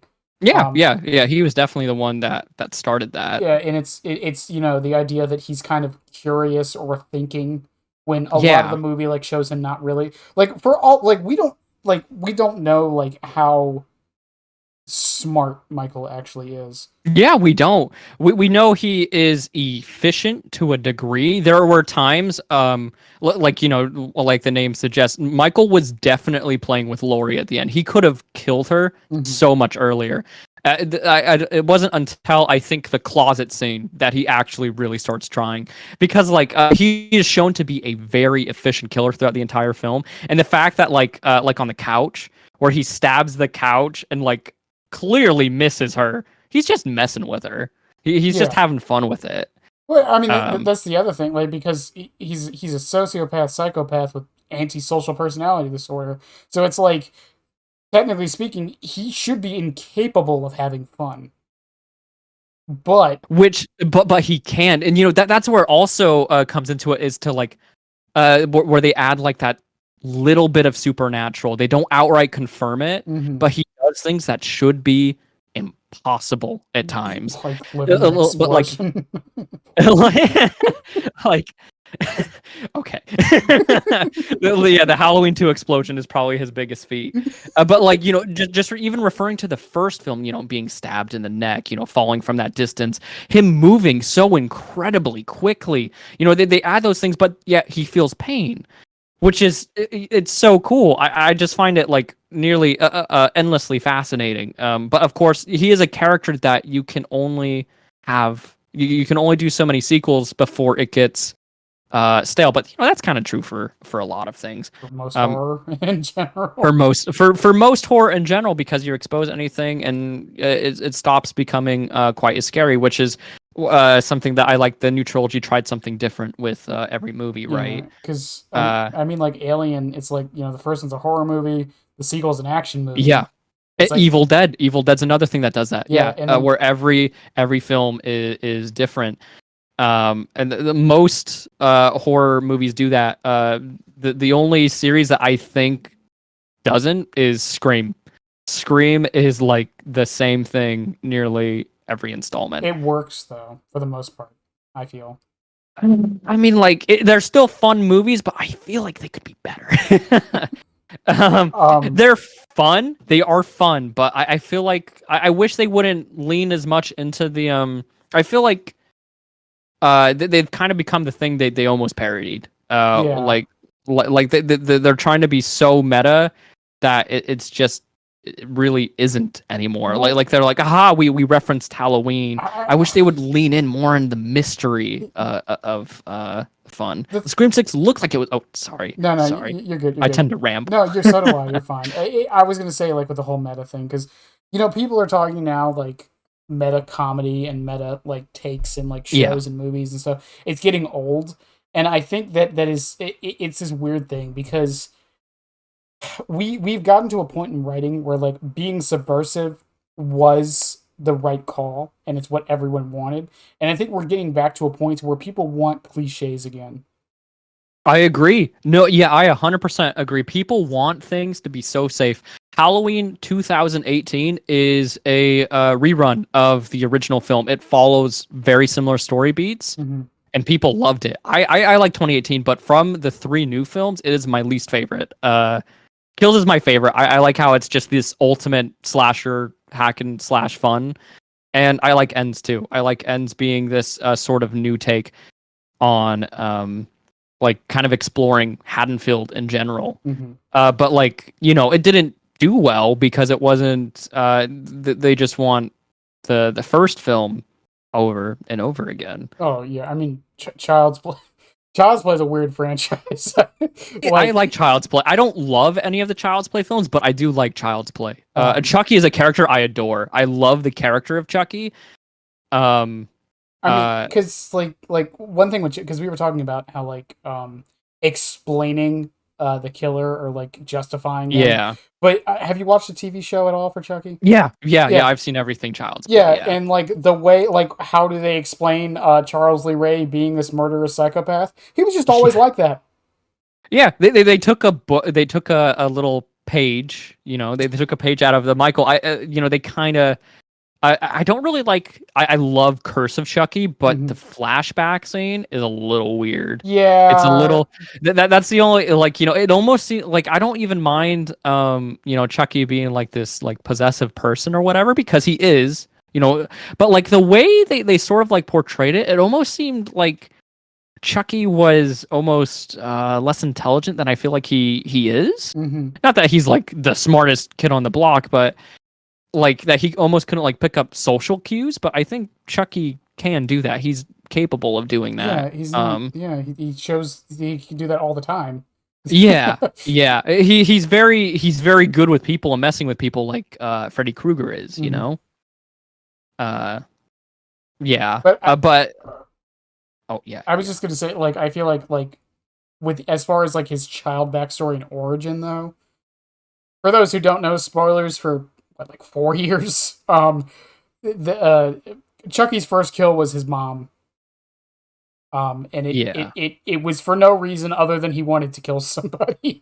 Like there wasn't like he didn't grow up in a bad household. He didn't No. like it was nothing like that. It's just he was just always a murderer. That was He was a rotten little egg. It yeah. was, yeah, a rotten little boy, and yeah, there was the killer in their house, and he Mhm. was like, you know what, I'm gonna do it. And it wasn't even fully like part of it was kind of like, yeah, maybe he didn't want to die, but but there was also he definitely got a kick out of it. He enjoyed it for sure because he didn't stop. He never shows remorse for it. Yeah, I think like it's funny because like they've kind of played into this a little bit. In the first movie, when he's getting like shot at the beginning, he sounds Yeah, so scared to die. In yeah, Child's Play 2, when like he's in the conveyor belt, he sounds like super scared to die. Um, yeah. but like as the films have gone on, they've kind of played on the fact that he always comes back to Yeah, the point to yeah. where he doesn't even care. He doesn't. Yeah, in Bride, as he's like being killed or Yeah, whatever. Yeah, he's like, it kind of sucks, but I'll be back. yeah. But it's I always come back, Like, and then the next line is, but dying but dying's is such a bitch. It's like like something like, it's so oh good. yeah, it's something like that. Yeah, it's something like that. It's great. Yeah, Chucky is Um, a character I adore. The films, I like all the films to some degree. mhm. I don't love any of them though. Yeah, Uh, I've said before, I'm not the biggest fan. I think three is actually the. Everyone says I Seed agree. is. No, yeah, three's the worst. Yeah, Three's the worst. I everyone agree. says Seed, and I'm like, at least Seed was trying something. Three Yeah, was three just. just tried to be two. Three just tried to be two, and Yeah. it's worse. Now I will say it was probably Chucky's worst thing he's done so far. With the whole live ammunition thing. Yeah, That yeah, was yeah, probably yeah. the most sadistic Yeah, thing he's ever it still done. has its moments. It can Yeah. still be it's still entertaining, but it is just kind of two, but mostly kind of worse. And that's also another thing about Rob Zombie's Halloween is like they explain too much with Michael with all the backstory stuff, right? Mm. And then I feel like unfortunately I don't believe this was Rob's fault. I think he wanted to continue trying to do something different, but they were like, okay, this doesn't feel Halloweeny enough, and now you need to be super, like, you just need to be the original movie. And the thing is like, he recreates shots and scenes, but it's done worse. So there's like less of a reason to watch that original Mm. film, I mean the Rob Zombie movie, because why would you watch him do it when it was already done and it looked better, I mean, in my opinion.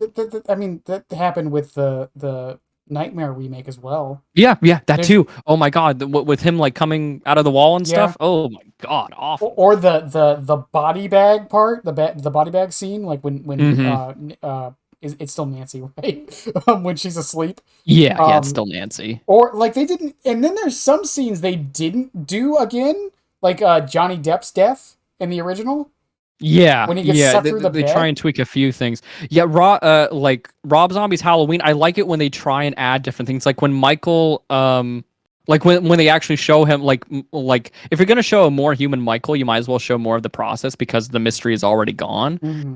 So like when he shows up to Laurie's parents, like when he does that, I liked that scene. Yeah. That was like a different thing, and it was spooky, and I liked it. I was a fan of that.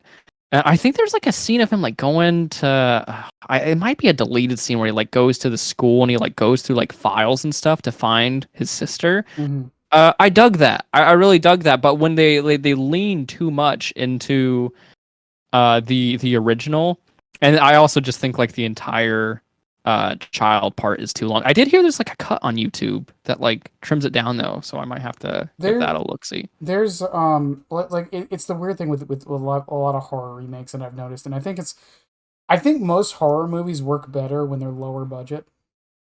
Yeah, Um, you have to be creative. You have to. yeah, well, because like I mentioned the Johnny Depp scene in the original Nightmare. Like the reason why that scene works how it works is because they didn't have the budget to make it. So like that scene wasn't done on accident. They had a plan, but like there's like how the blood is like dripping and stuff is because of how the set was. Yeah, wasn't it like a moving Yeah, room? it was like a moving room, like on like Yeah. a gyroscope, and Yeah, because of isn't that, that so hella cool? yeah, and That's so cool. because of that, like the blood like dripped to one side of the room, like when you're watching it in the Yeah. movie, and it did that because the room like leaned too much on accident, Yeah. but it makes it look better.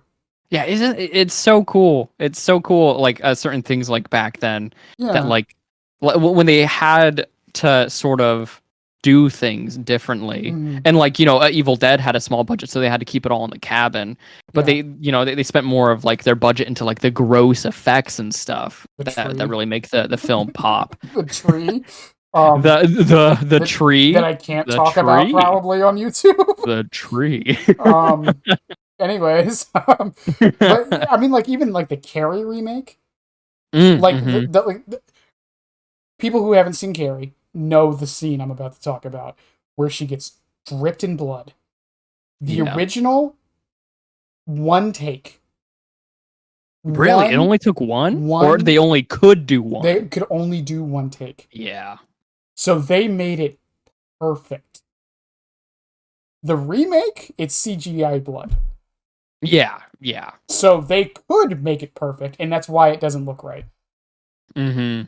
That's Like the fact that everything like had to go down. I feel like there are like, yeah, there are other stories. There are like other stories where like I mean, this is way off of like generic horror, but I know the original Godzilla film. Have you seen the 1954 Godzilla? I have.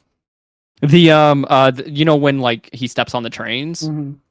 They only had one chance to do that. Mm. Only one shot. And if you know that went down, I mean they could have still made the movie, but great part of the movie. Like, you know, stuff like that really like It doesn't happen adds to anymore. it. It doesn't happen anymore. No, because you could. There's so much editing. There's so much fixing, and you know, God bless editing. I love you. You make my job easier. But also like it ruins some of that But that magic from the even uh even with editing, it's like, sometimes I'll see amateur editors that and I would call myself an amateur editor myself, but it's like I see amateur editors who do better edits than like pros mhm. because of the little imperfections, the because they don't know all the tricks, they don't know all the secrets, so it's like Yeah. they have to come up we have to come up with like these little ways to like hide the imperfections that make it look almost not perfect but better because of that. It like Yeah. adds its own style to it. Yeah, 100%. Like when they had to like really go like be really creative with it, it makes the movie stand out a lot more because of Mhm. like the different special effects that they would have to do to like make certain things work. Yeah, and Um, we're I'm not saying that that's the only reason those movies were bad, but no, no, but no. The like I mean a lot of the first slasher films I mean, of course, like you know, they have a lower budget, but they didn't like not all of them had like super impressive gore effects or something. Texas Chainsaw doesn't really have it's any the of that. it's the dinner scene. The dinner scene's Yeah, like the it's only thing. the it gives you a lot of the theater of the mind. Hmm. The I mean Halloween, Michael like chokes nearly everyone out. Like there's the one super iconic kill, of course, where he lifts Bob up and he like slits Annie's throat or something like that. Hmm. But other than that, it's a very low blood, not super. So like it's not just the effects is to the reason that that took off. It's like a combination of like all of these wonderful things that went right for these films. Yeah, and it's a beautiful mess. That's the way I always describe it. It is a gorgeous mess, and a lot of the newer films aren't as they And aren't as kind of like you said, like it's to perfection. But there are still some things I actually remembered in Halloween Kills, the burning house. mhm. That was real, and they only had one chance to do that.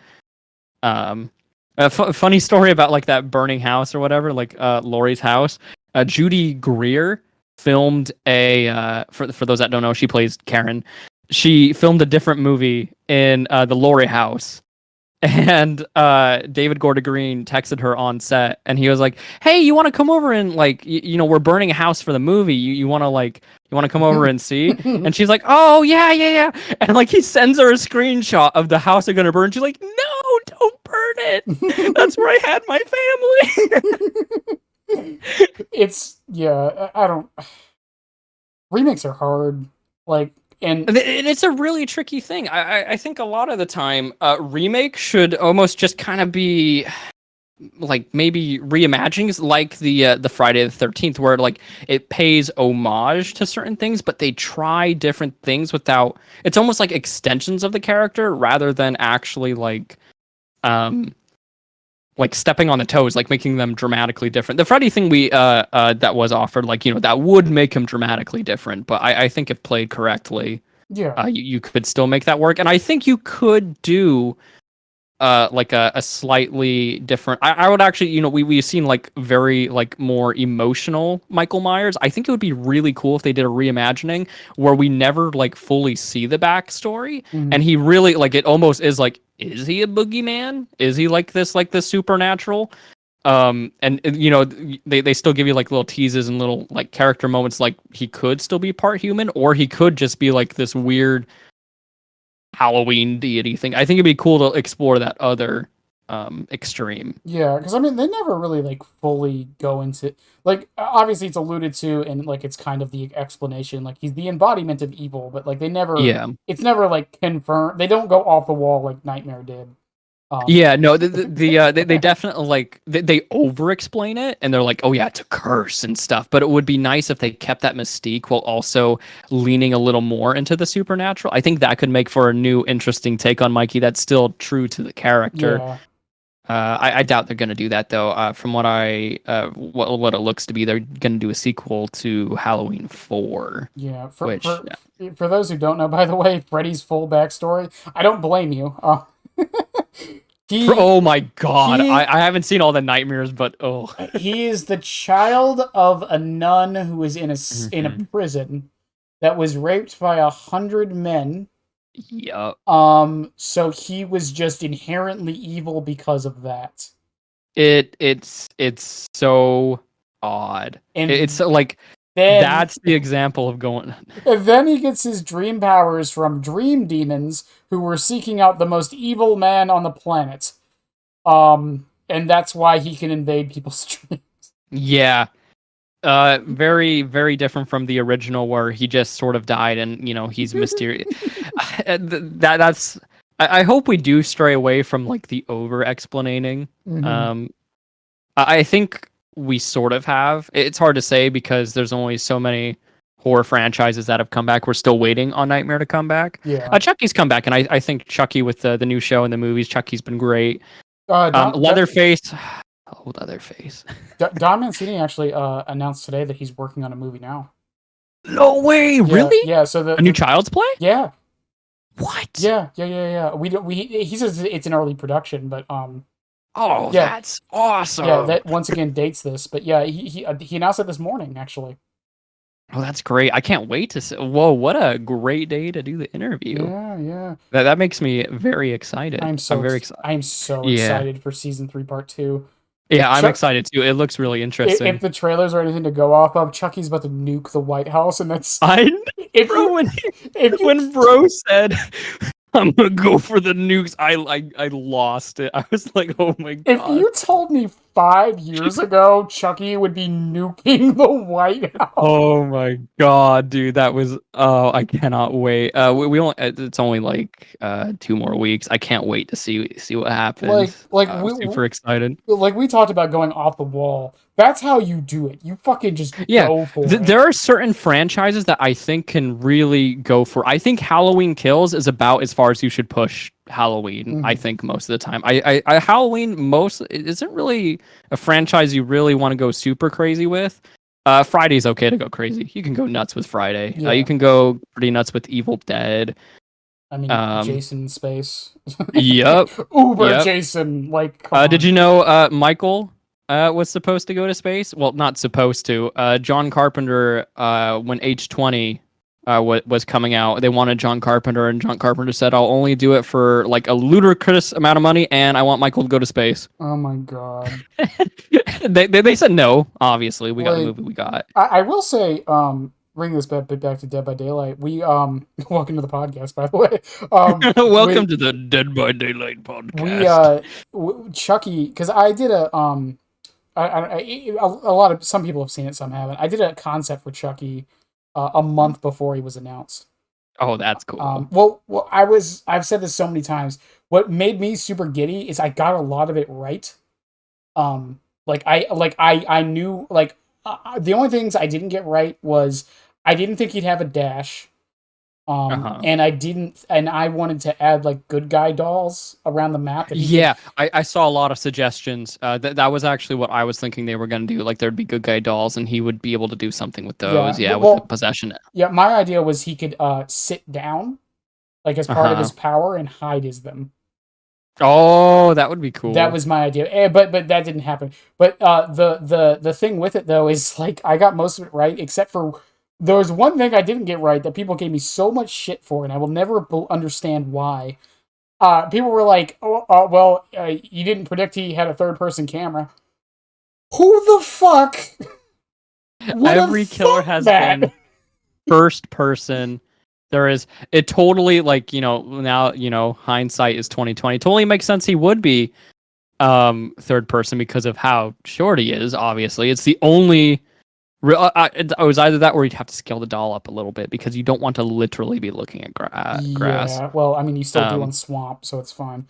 Um, but my point with that is like because of this, I think we're going to be in a new era of Dead by Daylight where there's a lot of killers or like kinds of killers we couldn't get before, and I think Chucky with a third person Mm. camera has Yeah, opened I agree. the I think the third doors. person opens up to potential like just always kind of crawling, and you have like a third Gremlins, person.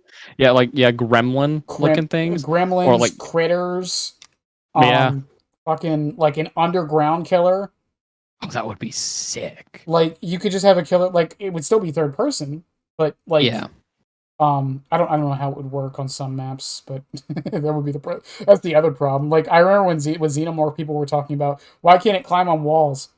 First off, the I game. think I don't know if you saw there was a behavior release something that was like on IGN. He was supposed to be able to do that. They tried to do it, but it was a nightmare. uh, Well, oh, well, I was gonna what was it? say it's one of those things where because me and Mr. Heddick were talking about it because he's a Xeno main. Yeah. If a bunch of people have said like they should have added it.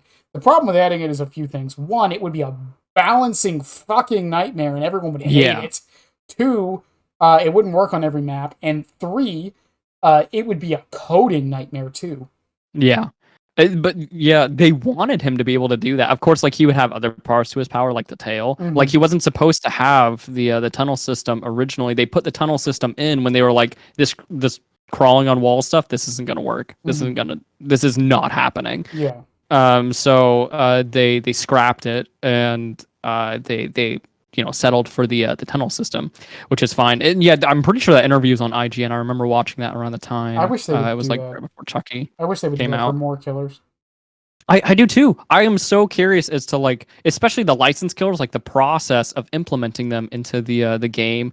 Like I've always been fascinated with like the like getting the rights and like what they're allowed to do, what they're not allowed to do, and then how Because like their like thought process and putting them in. yeah, because like with Chucky, that they put a forum post out when he was announced, and they talked a little bit about putting him in the game, but like it wasn't like that much. Like the biggest thing they talked Hmm. about was like the third person camera, and even then, like all they really said was we spent a while like figuring out exactly how far out it should be. That's really all they said, Yeah. and it was like, well, I want to know like how long did it take them to like settle on like yeah he needs to be third person or Yeah. like he gets an M1 or like his lunges are the same as everybody. Like there's a lot of stuff like with especially him because he's so different.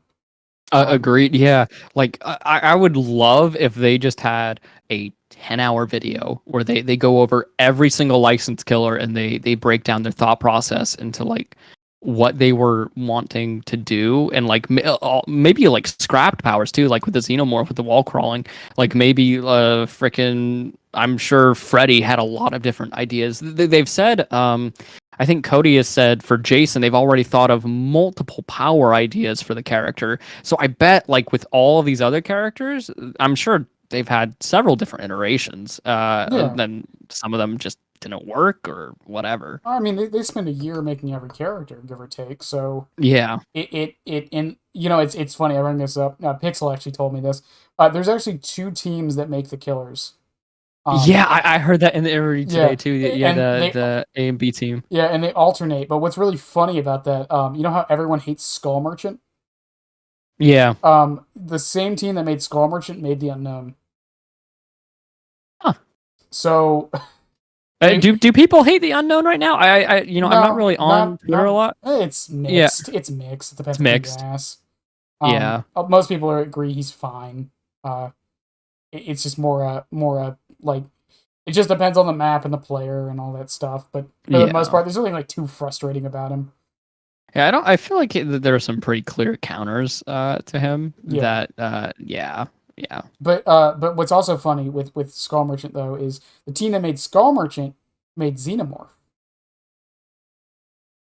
Now Xeno is a killer. But I really Xeno was like one of my most wanted killers in the game. mhm, He just did not. I think the biggest thing is the turrets kind yeah, of detract a lot of the fun from me.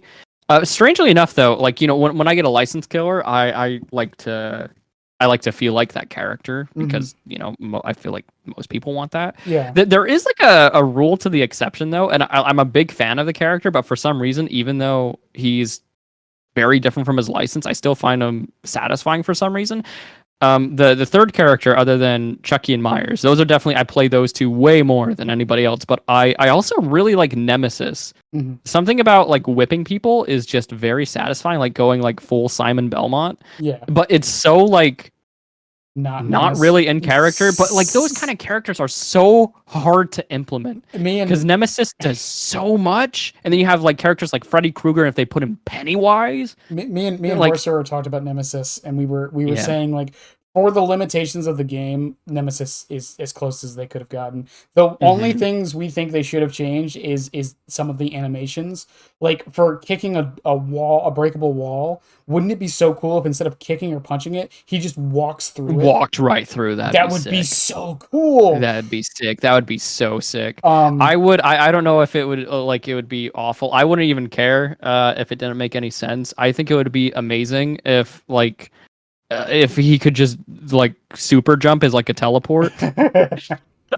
Like if you could like I don't know if they just wanted to like copy paste like onto Freddy because like in the game he just like freaking I think it would just be amazing if like you just had him like fall from the sky and he's like stars and then I would lose it. I'd be like, oh my god. I but think that would just make him so fun. but yeah, with like what the fuck were we even talking about a second ago? Oh my I don't know. Something about Chucky. Oh, Xenomorph. Something about the Xenomorph. yeah, Yeah. The Xeno. one thing I wanted Yeah. to say is because I've talked about this. I feel like thematically speaking and making you feel like you're playing the Xenomorph, other than the wall crawling thing, I think they nailed it. Even from the turrets. And why I say this is Yeah. because you get hit with the turrets, right? And then you don't have to do this, but because of how the power works and you get the power back, it kind of makes you want to go back in the tunnels and get your power back.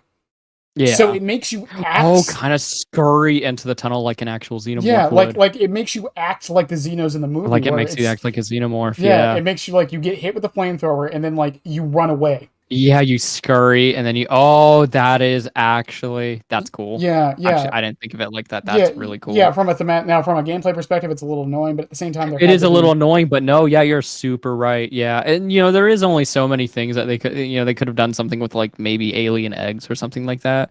But yeah, I do agree like from like a xenomorph thing with like the limitations of Dead by Daylight. Mhm, They did a pretty good job. It's really hard because when you have like these characters that can do so much, mhm. it's really hard to implement them, which is why like it'd be really cool to see Pennywise, but I would also be like I don't, I think Jason would be sick I don't, because he I don't know how they do Pennywise. I've seen I don't know how they would either. I know it's like their most wanted, but Stephen King is like, no, sir. it's not even just that. It's just like there's because Pennywise is supposed to be like this eldritch being, Yeah. and like we kind of have that now with the unknown. I never think that having a other character ever negates Well, something else. Just because you have a Billy, you can't have a Bubba. yeah, I like, Spirit, non-Rio, and yeah. and also because I don't think Pennywise would play anything like the unknown. I don't think he would shoot a projectile or anything No, like no, that. no, no. So I think having two similar, especially if it's a license, if it's two original characters that follow a similar archetype, it's a little weird. But I think it's like I've heard we have Trapper, so we don't need Jason. We have Clown, so we don't need Pennywise. Okay, that was I don't agree with that. both of those are ridiculous, but okay. They are absurd. It's so crazy that people are like, like the amount of times I've heard, oh yeah, Jason cannot exist in Dead by Daylight simply because what would his power be? And it's like just because you cannot think of one. He could I hate to tell you, teleport. He could. he's had 12 movies and Yeah, an entire video game dedicated to him. If they could dedicate a whole video game to the character, I guarantee they can come up with a simple power. Like it's okay. yeah. It's like I mean, people joke about whether he can teleport or not, but I mean, you could do the teleporting. You could hmm do. I've said this before. The what's it called? The survivalist side of it, not just with bear traps, but Like, you could add the tunnel system for him. I mean, You could do a tunnel system, but you don't even need to do bear traps with the character. Bear traps aren't something that Jason has used a lot in the films. In no. the entirety of the 12 films, he has used a singular bear trap. Hmm. He's used only one. That is such a small part of the character. He has killed. They should like do something. Of course, like he's a brute. He is much more of a brute than I think any other slasher. A lot of the other slashers use a lot of stealth, and Jason uses a bit, but he is more brutish than a lot of the other Yeah. characters are. Mhm. So Yeah, and I mean, like, there's like I can't think of any off my head right now, but it's like, like you said, that they have ideas. yeah, they have said, oh, we have plenty of ideas for the character, and people will still say, oh, maybe he could be a skin. It's Like I said, the most arguably the most iconic slasher. Maybe not anymore because the new Halloween films have come out, so Michael might be overshadowing Jason. But for a large, the hockey mask, yeah, just the hockey mask alone is just that is a slasher villain. That yeah. is a horror character, and to degrade him to a Like, trapper skin. once again, like I feel like like there are some franchises I think should just be skins. I've said it before. I think Uh-huh. Ghostbusters. I think Scooby Doo. I think Uh-huh. like Evil Dead. I really don't think an Evil Dead chapter would work in this game, like a full on Evil Dead chapter. I think I just think you could having do an evil Ash if you really wanted to, or an Eligos or something. If you really wanted to, you could have. yeah, but I just don't think it fits Dead by Daylight, like how Dead by Daylight Mhm. plays. Um, but like Jason is Jason. Jason, he is like he's a slasher character. There's nothing like super absurd about Jason that like isn't like that is not undoable in Dead by Daylight. It's not like he's the shark from Jaws. He's not Bruce the shark. It's not like you have like an issue like that. I really think a lot of people just aren't very like they're very quick to dismiss. I don't really think there's many ideas like many characters that are off the table for Dead by Daylight. Eventually, I think they're going to start straying away from horror too, and maybe someday you'll see something like crazy like Darth Vader or something. They've worked with Disney. They have worked with Disney. We're putting this out here. They've already worked with Disney for the Xenomorph. I mean, once again, it's like there's only so many horror franchises, and Yeah, and I know they haven't really done video games too much, and I think it's probably a whole other like discussion. But it's like yeah, because like yeah. we've had Pyramid Head and Nemesis and Wesker. All two of them are from the same franchise. Yeah, Um, and Wesker, that's from like the more action-oriented side yeah, of the. You could like do something like from Metal Gear or yeah. something. Like I wouldn't You could even do something call, like and that. I'm probably gonna get some shit for this. Wesker's not a horror villain. No, no, he's not. There are like he's more of like that he's more of like the James Bond twiddling Yeah. the mustache. I have no problem like they've been going away from that direction. It's totally cool to me if they like as long as they're like a spooky, intimidating to some degree. I Mhm. don't care. Put Sephiroth in the game. I mean, like Wesker. Like Wesker's a fucking joke. He's Like pretty in goofy. the He's best very way. goofy. Yeah, he's super goofy. Like the Resi 5 is extremely over the top and Yeah. goofy. And like I have no issue with them wanting to do whatever. Like a lot of people will say like, oh, this character won't fit. Dude, that maybe 5 years ago, but Mhm. that's not Dead by Daylight anymore. Yeah. That's we have become this the Smash Brothers of if Solid Snake can fit in Smash DBD, everything's good. Everything's good. It's yeah. It's just a weird. Like I said, like Trickster is a big example. Like Yeah. people are like Springtrap wouldn't work, or like this character wouldn't work. It's just yes, they would. Like Yeah, give it. Springtrap is far like he would be far from the most outlandish character in this game. I used to be like a huge. I remember when Pinhead was teased, and it was like some Mhm. of them was it was like looking like Springtrap up Yeah. until Yeah. a certain point. It was like, oh no, this is Pinhead. I was like, oh, Springtrap, and I was a lot more like into the Five Nights franchise. I don't really care as much anymore. If he gets added, that's neat. I think the thing with it, and I talked about this on a couple other interviews, is Yeah, regardless of people's thoughts on FNAF or anything like that, we cannot sit here and not note how iconic and big of a franchise it is. Yeah, I think to be like, oh yeah, it's not big is very, and also I've seen some people say like, well, it's not classic, but Stranger Things is in the game, and Stranger Things is not that old. I think it's actually newer It than, is. yeah, it's newer than FNAF is. Yeah. I believe, It, it, yeah. it is. FNAF is 2014. 14. Yeah, Yeah. it's 2014. I don't remember exactly Stranger Things. Like 16, 17. I don't know. Yeah, it's Not something like that. something Something like like that, that. yeah. But still, yeah. And even like like I said, I think it's another thing that David needs to start doing is getting some of the more newer stuff. Oh, Um Megan would be hilarious. Megan, like, and maybe even like because Pinhead, I've talked about this with Pinhead, is as iconic as Pinhead is. Um, how many people do He's a you? niche. Yeah, I was gonna say, how many people do you know who have actually seen the movies? Evil Dead is a niche. Yeah, Evil Dead's a niche. Absolute horror classics. They're niches though. There's not. They don't have the same. Like Pinhead is amazing. Kind of like what you said. Iconic versus popular. yeah. I think a Springtrap, a FNAF chapter would just do better. Most people, Just because it's hip. It's now. It's cool. yeah, like most people know Pinhead from like references. Yeah.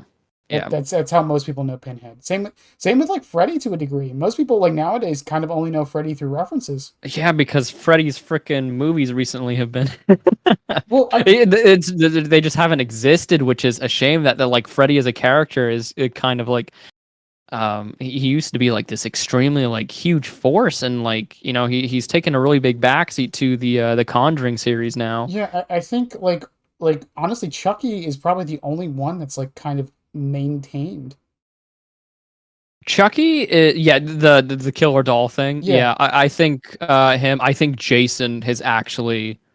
I don't think Jason. Maybe in the '90s he might have skipped a little bit of a beat, Mhm. but Jason very rarely. Because like the hockey mask, it's Jason Voorhees. Once again though, but like how many people have actually like how many people nowadays have actually watched the movies versus I just would actually make the same argument for Child's Play. A lot of people know Chucky, but I did not know many people that actually saw Child's Play. yeah, but I mean people know Um, but he's still relevant. Like they're still making movies. They're still oh yeah, yeah, that's yeah, my but I point. would still say Jason is still like relevant to like he's Mr. Slasher, I Yeah, would okay, say. I can see that. He's like the Mario of slashers. I mean, you can't like quote him or anything like that, but like you put a hockey mask and any weapon on anybody, even something he's never used before. Oh, is that Jason? I went to a convention dressed as Michael, and I got called Jason way more than I got called Michael. It is insane. How he's maintained his popularity despite nowadays like not having as many that is true. movies. Well, It's crazy. I think the other thing with Chucky that's always funny is because I've talked about this before. I I've watched, when I was younger, I watched movies I shouldn't have been watching at that age. The only Hmm. slasher movies or like horror movies that scared me were the Chucky movies. Yeah, isn't that interesting that those are the ones that scare you are usually the ones that stick with you. The original Halloween was the one that creeped me out. I'll never forget seeing I was watching AMC Fear Fest with my dad, Hmm. and I was watching the Friday the 13th, and I was like, oh, these are not that bad. Like I was scared of everything. I was terrified of every little thing. But I finally sat down and watched Friday, and I was like, oh no, these are actually they're just kind of fun. Yeah. And I was having a lot of fun with my dad, and the Friday the 13th stuff was wrapping up, and then they had a trailer for the Halloween Fear Fest, and they showed the scene with Michael breaking through the closet, Hmm. and the music, his breathing. I was terrified, and my dad was like, "Oh, you want to watch Halloween next?" And I was like, "I don't know, I I don't don't know. know." It really stuck with me, and then I watched the movie, and yeah, he The really stuck with me. Yeah, I think one we've been avoiding talking about, not avoiding, but like forgot to talk about a little bit is Predator. Um, Predator. here's the thing with Predator, okay, and I'm probably gonna get some shit for this. I know people want it. I know why Mhm. they want it. And I know everything we've been saying, like, oh, they could make it work. I really don't think they can make Predator work I think while Predator. keeping Oh to the yeah, character. yeah. I was about to say they can do Predator, but I think you are going to get a Nemesis Freddy Krueger situation where it is going to be a very dumbed down version of the character. Mm-hmm.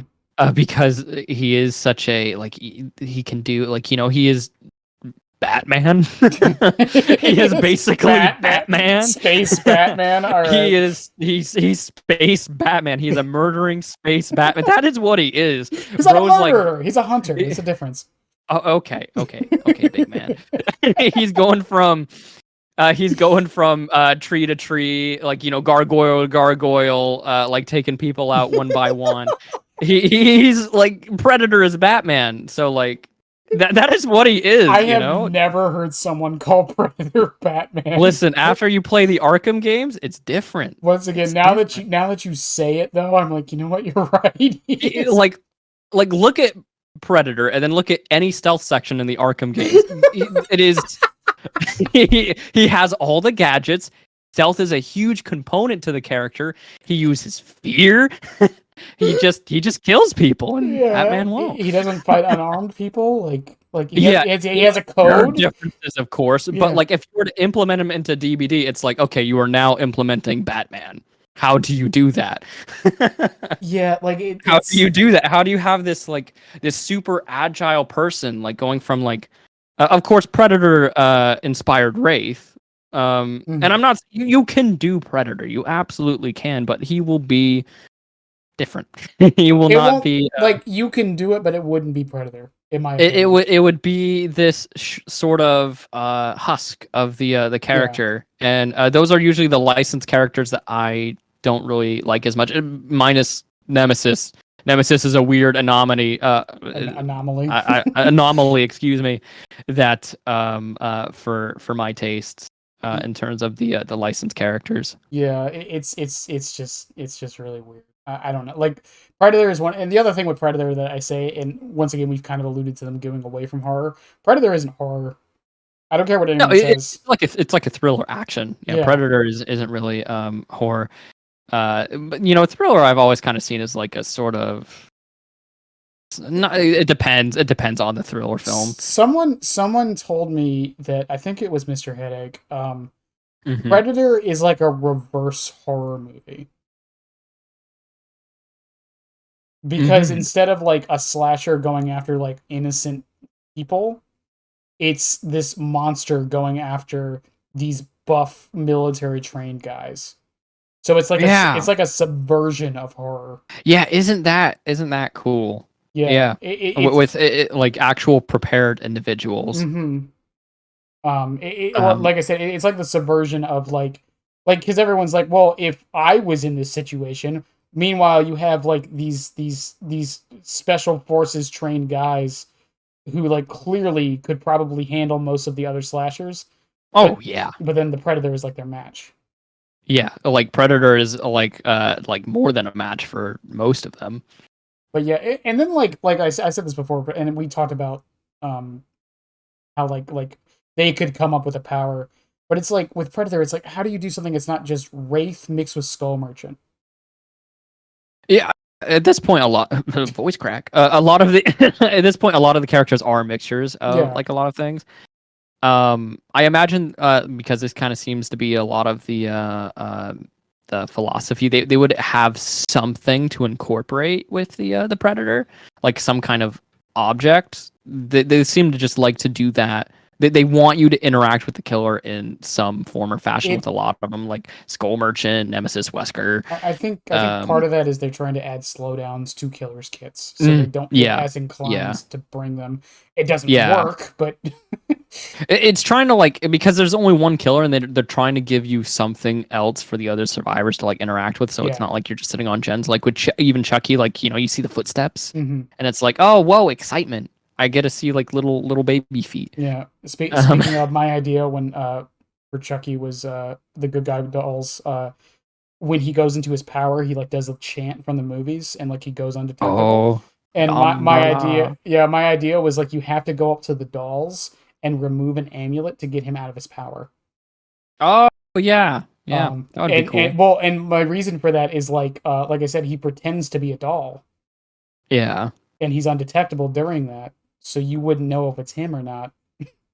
Yeah. There would be like That would have been yeah, really fun. yeah. It probably wouldn't have been good. That's the problem with it. Meta wise, it probably wouldn't have been very good. It probably No. would have been really fun to go up against for like 2 weeks though. Yeah, that's every killer. What do you mean? Give it, like I remember, and people tell me this isn't true. People are like, I always tell people when Chucky first came out, everyone was super excited and thought he was super fun. Yeah. And Yeah, then a lot of people. yeah, and then 2 weeks later, I hate this killer. It's because when it's whoever's popular, not even whoever's popular, but it feels like everyone turns against nearly every other killer eventually. Yeah, Yeah, Chucky. I still like going up against Chucky. so do I. I really like going up against him. I There hasn't really been a killer recently that I think I despise. I'm trying to remember. Trickster rework. Trickster rework. Oh, I haven't played Survivor since then, so I'm Oh my safe. god, I used to hate only Pinhead. Now he's in the list too.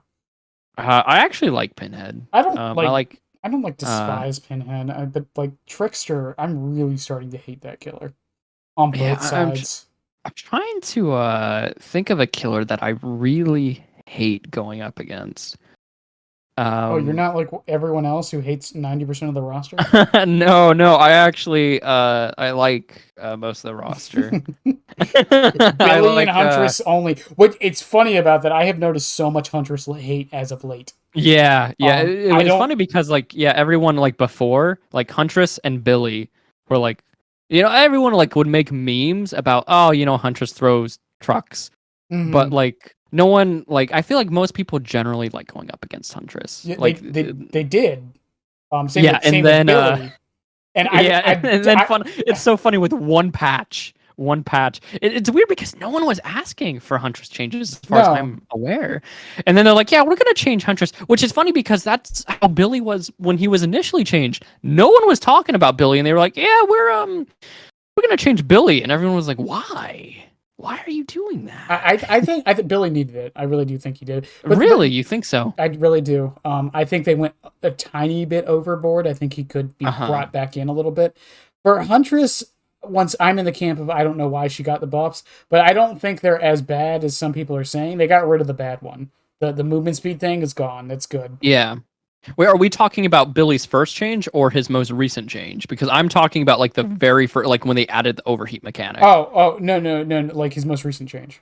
Yeah. I was talking about like when people were like, "Why would you change him?" It was the overheat. No Oh, one was asking for it. yeah. The consensus was like, "Yeah, Billy's pretty fun." And then they were like, "Yeah, we're adding an overheat mechanic." And it took them 3-4 years later, and they're like, "Okay, we're gonna go ahead and remove that." Yeah, it's but once again, like I said, like Billy and Huntress were like the two killers everyone was in consensus are like fun to play against. Yeah, And yeah, after the Billy rework they just did, once again, I think he could be tuned back a little bit, but I think he's fine in general. And with Huntress, even before the changes, I started noticing it. People are really starting to hate those killers now. yeah. Really, it's crazy how fast people can turn on a killer. I've always luckily most people like going up against Michael. It's Hmm. a very like small minority. Of course, like there's always like Tombstone, Hmm. but like because like I've always been a Michael main, I very rarely would get like Salt I shouldn't say that. I would get Salt, but it was usually just for killer gameplay. It wasn't for playing. Michael Yeah, I Myers got you. specifically. Yeah, I don't feel like there's like a lot to really get angry about Michael because he's so simple. Unless you throw in Tombstone, and it's like, well, I didn't really get to play the game. That kind of sucked. Yeah, Um, but yeah, it's like it's just funny the sentiment because like I said, Huntress used to be like maybe I'm remembering wrong, but like I always thought Huntress was like the community would always say she's like the perfect killer to play as and against. yeah, yeah. She was the golden child. Billy was the golden child. I feel like. Oh, like Billy, everyone was like, praise Billy. We all love Billy. Yeah, and I then can't stand playing as him. I'm terrible with Billy, but yeah, and then now like everyone's starting to hate those two, and it's like if those two are hated, who does the community like playing against? yeah, who do we like? Who do you like? Um, Like Michael. yeah, Everyone likes I Michael. guess Michael That is without I, Tombstone. I Without Tombstone, we have this little thing, and like that's another thing, right? Is I really don't think Michael is super defenseless or anything like that. But if if everyone just wants to scream about how weak he is, I don't really mind people putting him at the bottom of the tier list because they're like, yeah, we're just gonna go ahead and like buff him. We're gonna super buff him. That's Well, cool. yeah, I'm cool with I mean, that. I think Freddy and Myers fall in a similar camp where they're considered weak to the point to where people underestimate you when you play them. And Yeah. I have one. I don't. I need to double check, but I don't think I've ever lost a match with Freddy. I think I almost always get a 3K with him. Yeah, I nearly always, but of course it's just because of like the amount of time and experience. I think you can nearly, except maybe with Trapper. Trapper is so like he has that consistency factor Mhm. that like you could come like you could stomp harder than like nearly every other killer if you're lucky, well, not even just luck, but it depends on the map. It depends on this. There's so many factors that go into Trapper. Trapper has the problem of he depends on the survivors making mistakes. Yeah, he Depends he on them. really depends on it. Michael has a bit of that issue, but it's not nearly to the extent of Trapper. I Yeah, also think Michael is better on more maps than yeah, Trapper is yeah. too. I don't think Michael has his bad maps, but not nearly as many as Mhm. Trapper. And Trapper has so many bad and maps. I think that segues us into the next question, which took us an hour to get to. Yeah, it took us an hour of talking about horror. Yeah. I'm all for it though. Hopefully the Um, audience is too. most of them are. I see my analytics. Uh, maps. Would you say, and I'm sure you're going to say yes, would you say Michael is super map dependent?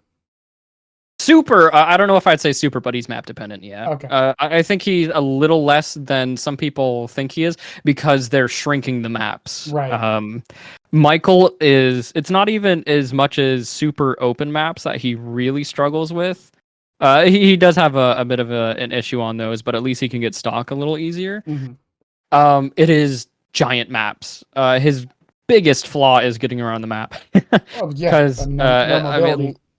yeah, no mobility at all. Just like so many other M1 killers. Mobility is his biggest flaw. So the bigger the map, the more he's gonna struggle. The smaller the map, even if it's not an indoor map, he's fine. And they've been especially since the Ghostface patch, they've added like all those trees when they put Ghostface in the game. Hmm.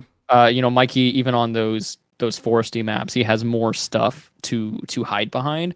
So I don't think he has like most of his rough maps are just kind of rough for every killer ever. Yeah. Like Garden of Joy. I hate Oh, that map. everyone hates it. Every Batum variant ever.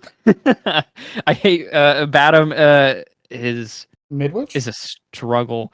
Midwich is kind of interesting. Like it has those long hallways, but he can kind of get around like the corners and stuff. Hmm. Right? He can kind of sneak up on people, but he also can't. It depends on where the survivor is sitting.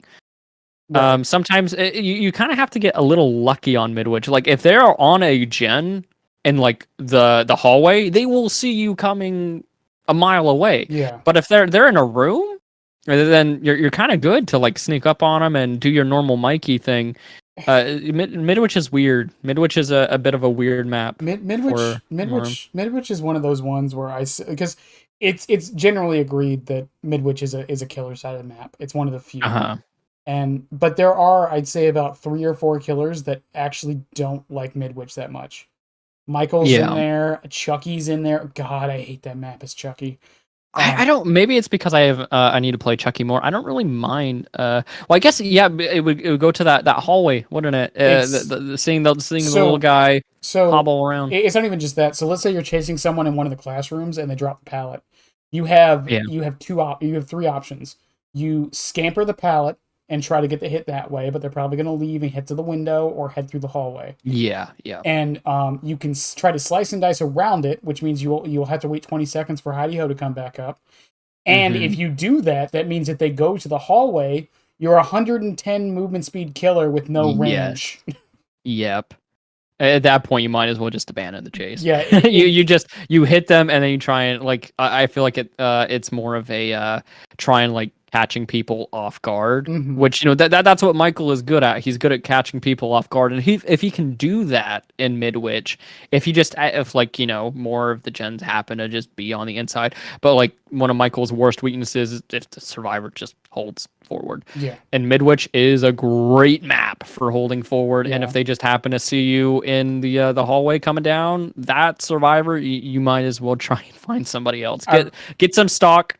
Move along. I'm laughing because I remember Bran, the Mr. Headache, was telling me about someone told him the Midwich hallways were an infinite. We were just laughing because it's like, okay, I guess this person doesn't know how math works. The Midwich hallways are not a fucking infinite. The Midwich Infinite. God, it's a square. It is a square. It's two squares. It's two squares on top of each other. Oh my god. And that's also another reason why I like to I like to run playthrough food, because if someone does happen to hold forward, and if it is like a bigger map, it helps. Play with your food helps with a lot of Michael's weaknesses, like at the beginning of the match. Yeah. If a survivor is restricting you of stock, you're gonna have to leave that person no matter what. If you find the obsession at the very beginning, if they are losing you at the very start of the match, right?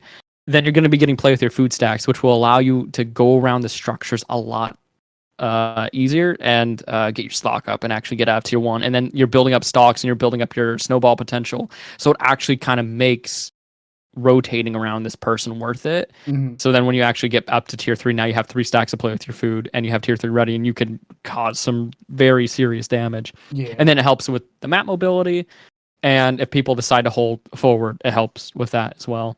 So Midwich is a weird one, and you already said Garden It's of strange, Joy. yeah. What map would you say is his best map? That's hard. Yeah, maybe If you had to pick one. If I had to pick, it's weird. I know a lot of people are like, oh, it's Leary's. It's Leary's. Leary's has like a lot of pallets. And plus, they It's can stop you from stalking a lot. yeah, stop you from stalking. Yeah, a lot of people. It might be Hawkins. Hawkins might be his best. I can see that. Because he can stalk through the glass to get really that one room. You can always usually bank on someone being there. He still has like the corners to hide around. The pallets aren't super amazing. Like, they're good pallets, but not as good as like some other maps. Yeah. I think it might be Hawkins. Hawkins might be his best map. Understandable. I can see that. Do you play on PlayStation, right? Yeah. Okay. I played on PC for a year. I missed all my progression, and I moved back. So do you have any stats on Mike? I don't even know what's tracked on him. I don't know. If I had stats, I would love to see them. If there is a way to find them, since I've played mostly on console, I would be extremely curious to know. I don't. There really isn't a reliable way on console, unfortunately. Yeah, I don't which think is there is. Unfortunate. I wish they would just add a stat tracker in game, but it would be really nice. I would like to know how many little Stalky stocks I've gotten. Yeah, what's his achievement? Do you know? Of like the evil incarnate one, or you mean what it keeps track of? Yeah, I think they keep track of tombstones and they keep track of tier ups. I think it's just straight up tier ups. Just straight tier ups and tombstones, I think, because I remember seeing that there's a streamer. Oh, I can't remember his name. But he's like world's #1 tombstone stat wise. Like he tombstones the most people, so I assume that's one of the stats, and I'm pretty sure the tier ups is the other one. All right. Well, last question, and we'll end it after this. But okay. Do you still have fun with Dead by Daylight? I know you said you've been not playing as much as you did, but in general though, do you still have fun with the game? Depends. It's on and off. It's on and off. Okay.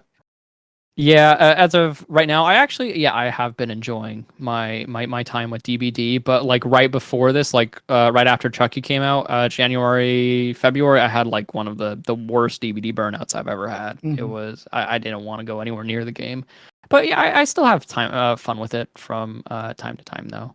Yeah, Yeah. no, it's interesting. I mean, you're an observer on Twitter more so I'm sure you see so many people complaining about the game and all Yeah. this stuff. Yeah. It's just, it's one of those things where I just really wish everyone I've had on here says they still have fun with the game. It's just, Yeah. it's Yeah. nice to hear a part. Yeah, I think the game is in one of the like best places it's ever been. It's just I've played it for so many hours, but I think it is a good game. Yeah, I think it's a good game. yeah, it has its moments. Like it has the same frustrations any other game has.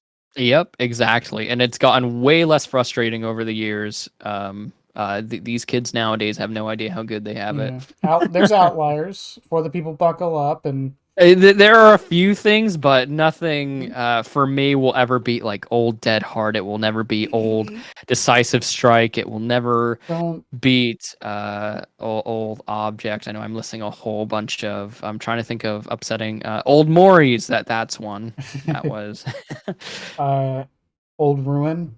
Oh my Old god. Ruin. Yeah, for as a new player, that perk was extremely frustrating. Yeah, That was awful. Old Ruin. Even like the Ruin Undying Tinkerer meta. The Ruin Undying. Oh joy, that was. Yeah, I forgot. Yeah, I forgot. like Old Spirit, like the mother daughter Yeah, stuff. Yeah, there was some nasty stuff in the game. There was a moment where you couldn't like hook people because of multiple things. One time the game was actually just broken. Sometimes you couldn't hook people, and yeah, sometimes there was a boil over meta, and there was RPD. yeah. And I think what people also forget that Nurse, or Nurse. This was a very recent change, but Nurse used to be able to run exposed stuff. So that's interesting. But yeah, I think the game's in an okay spot now. Like I really think people are just sensationalizing for the sake of it. All right, some technical difficulties there that would explain the random cut and change in cadence you were all hearing. But we're gonna go ahead and wrap it up there. Once again, Stalky, I want to say thank you again for coming on. Yo, big thank you for having me. This was really, really fun. Had a really good time. Yeah, of course. Like I always say this, but I'm a nobody in this community, and it's just really nice when other people who I have watched for years, decide, well, not year, you know what I mean, but yeah, but other people I've watched before, have decided to come on. Well, you're a somebody to me now. As far as anything else, I think that's it. If you could tell people where they can find you one more time. Yeah, YouTube, Twitter, Twitch. YouTube is where I'm the most consistent stocky boy on all platforms. That'll get you to me. All right, and do you stream often? I stream on Twitch. It's inconsistent. Okay. It's inconsistent, but I do stream. Okay. All right. Well, I'll go ahead and post those links below. You guys should go ahead and follow Stocky. They're great. They really are. um, And subscribe to this young man. He makes phenomenal videos. I think they're great. They're really fun to listen to. you say young man. I'm probably older than you. Probably. um, And you know what? Even if I knew your age, I'd still say it. all right. Well, if you made it this far into the video, apart from the technical difficulties, I love you guys. Have a good one and bye. Bye bye.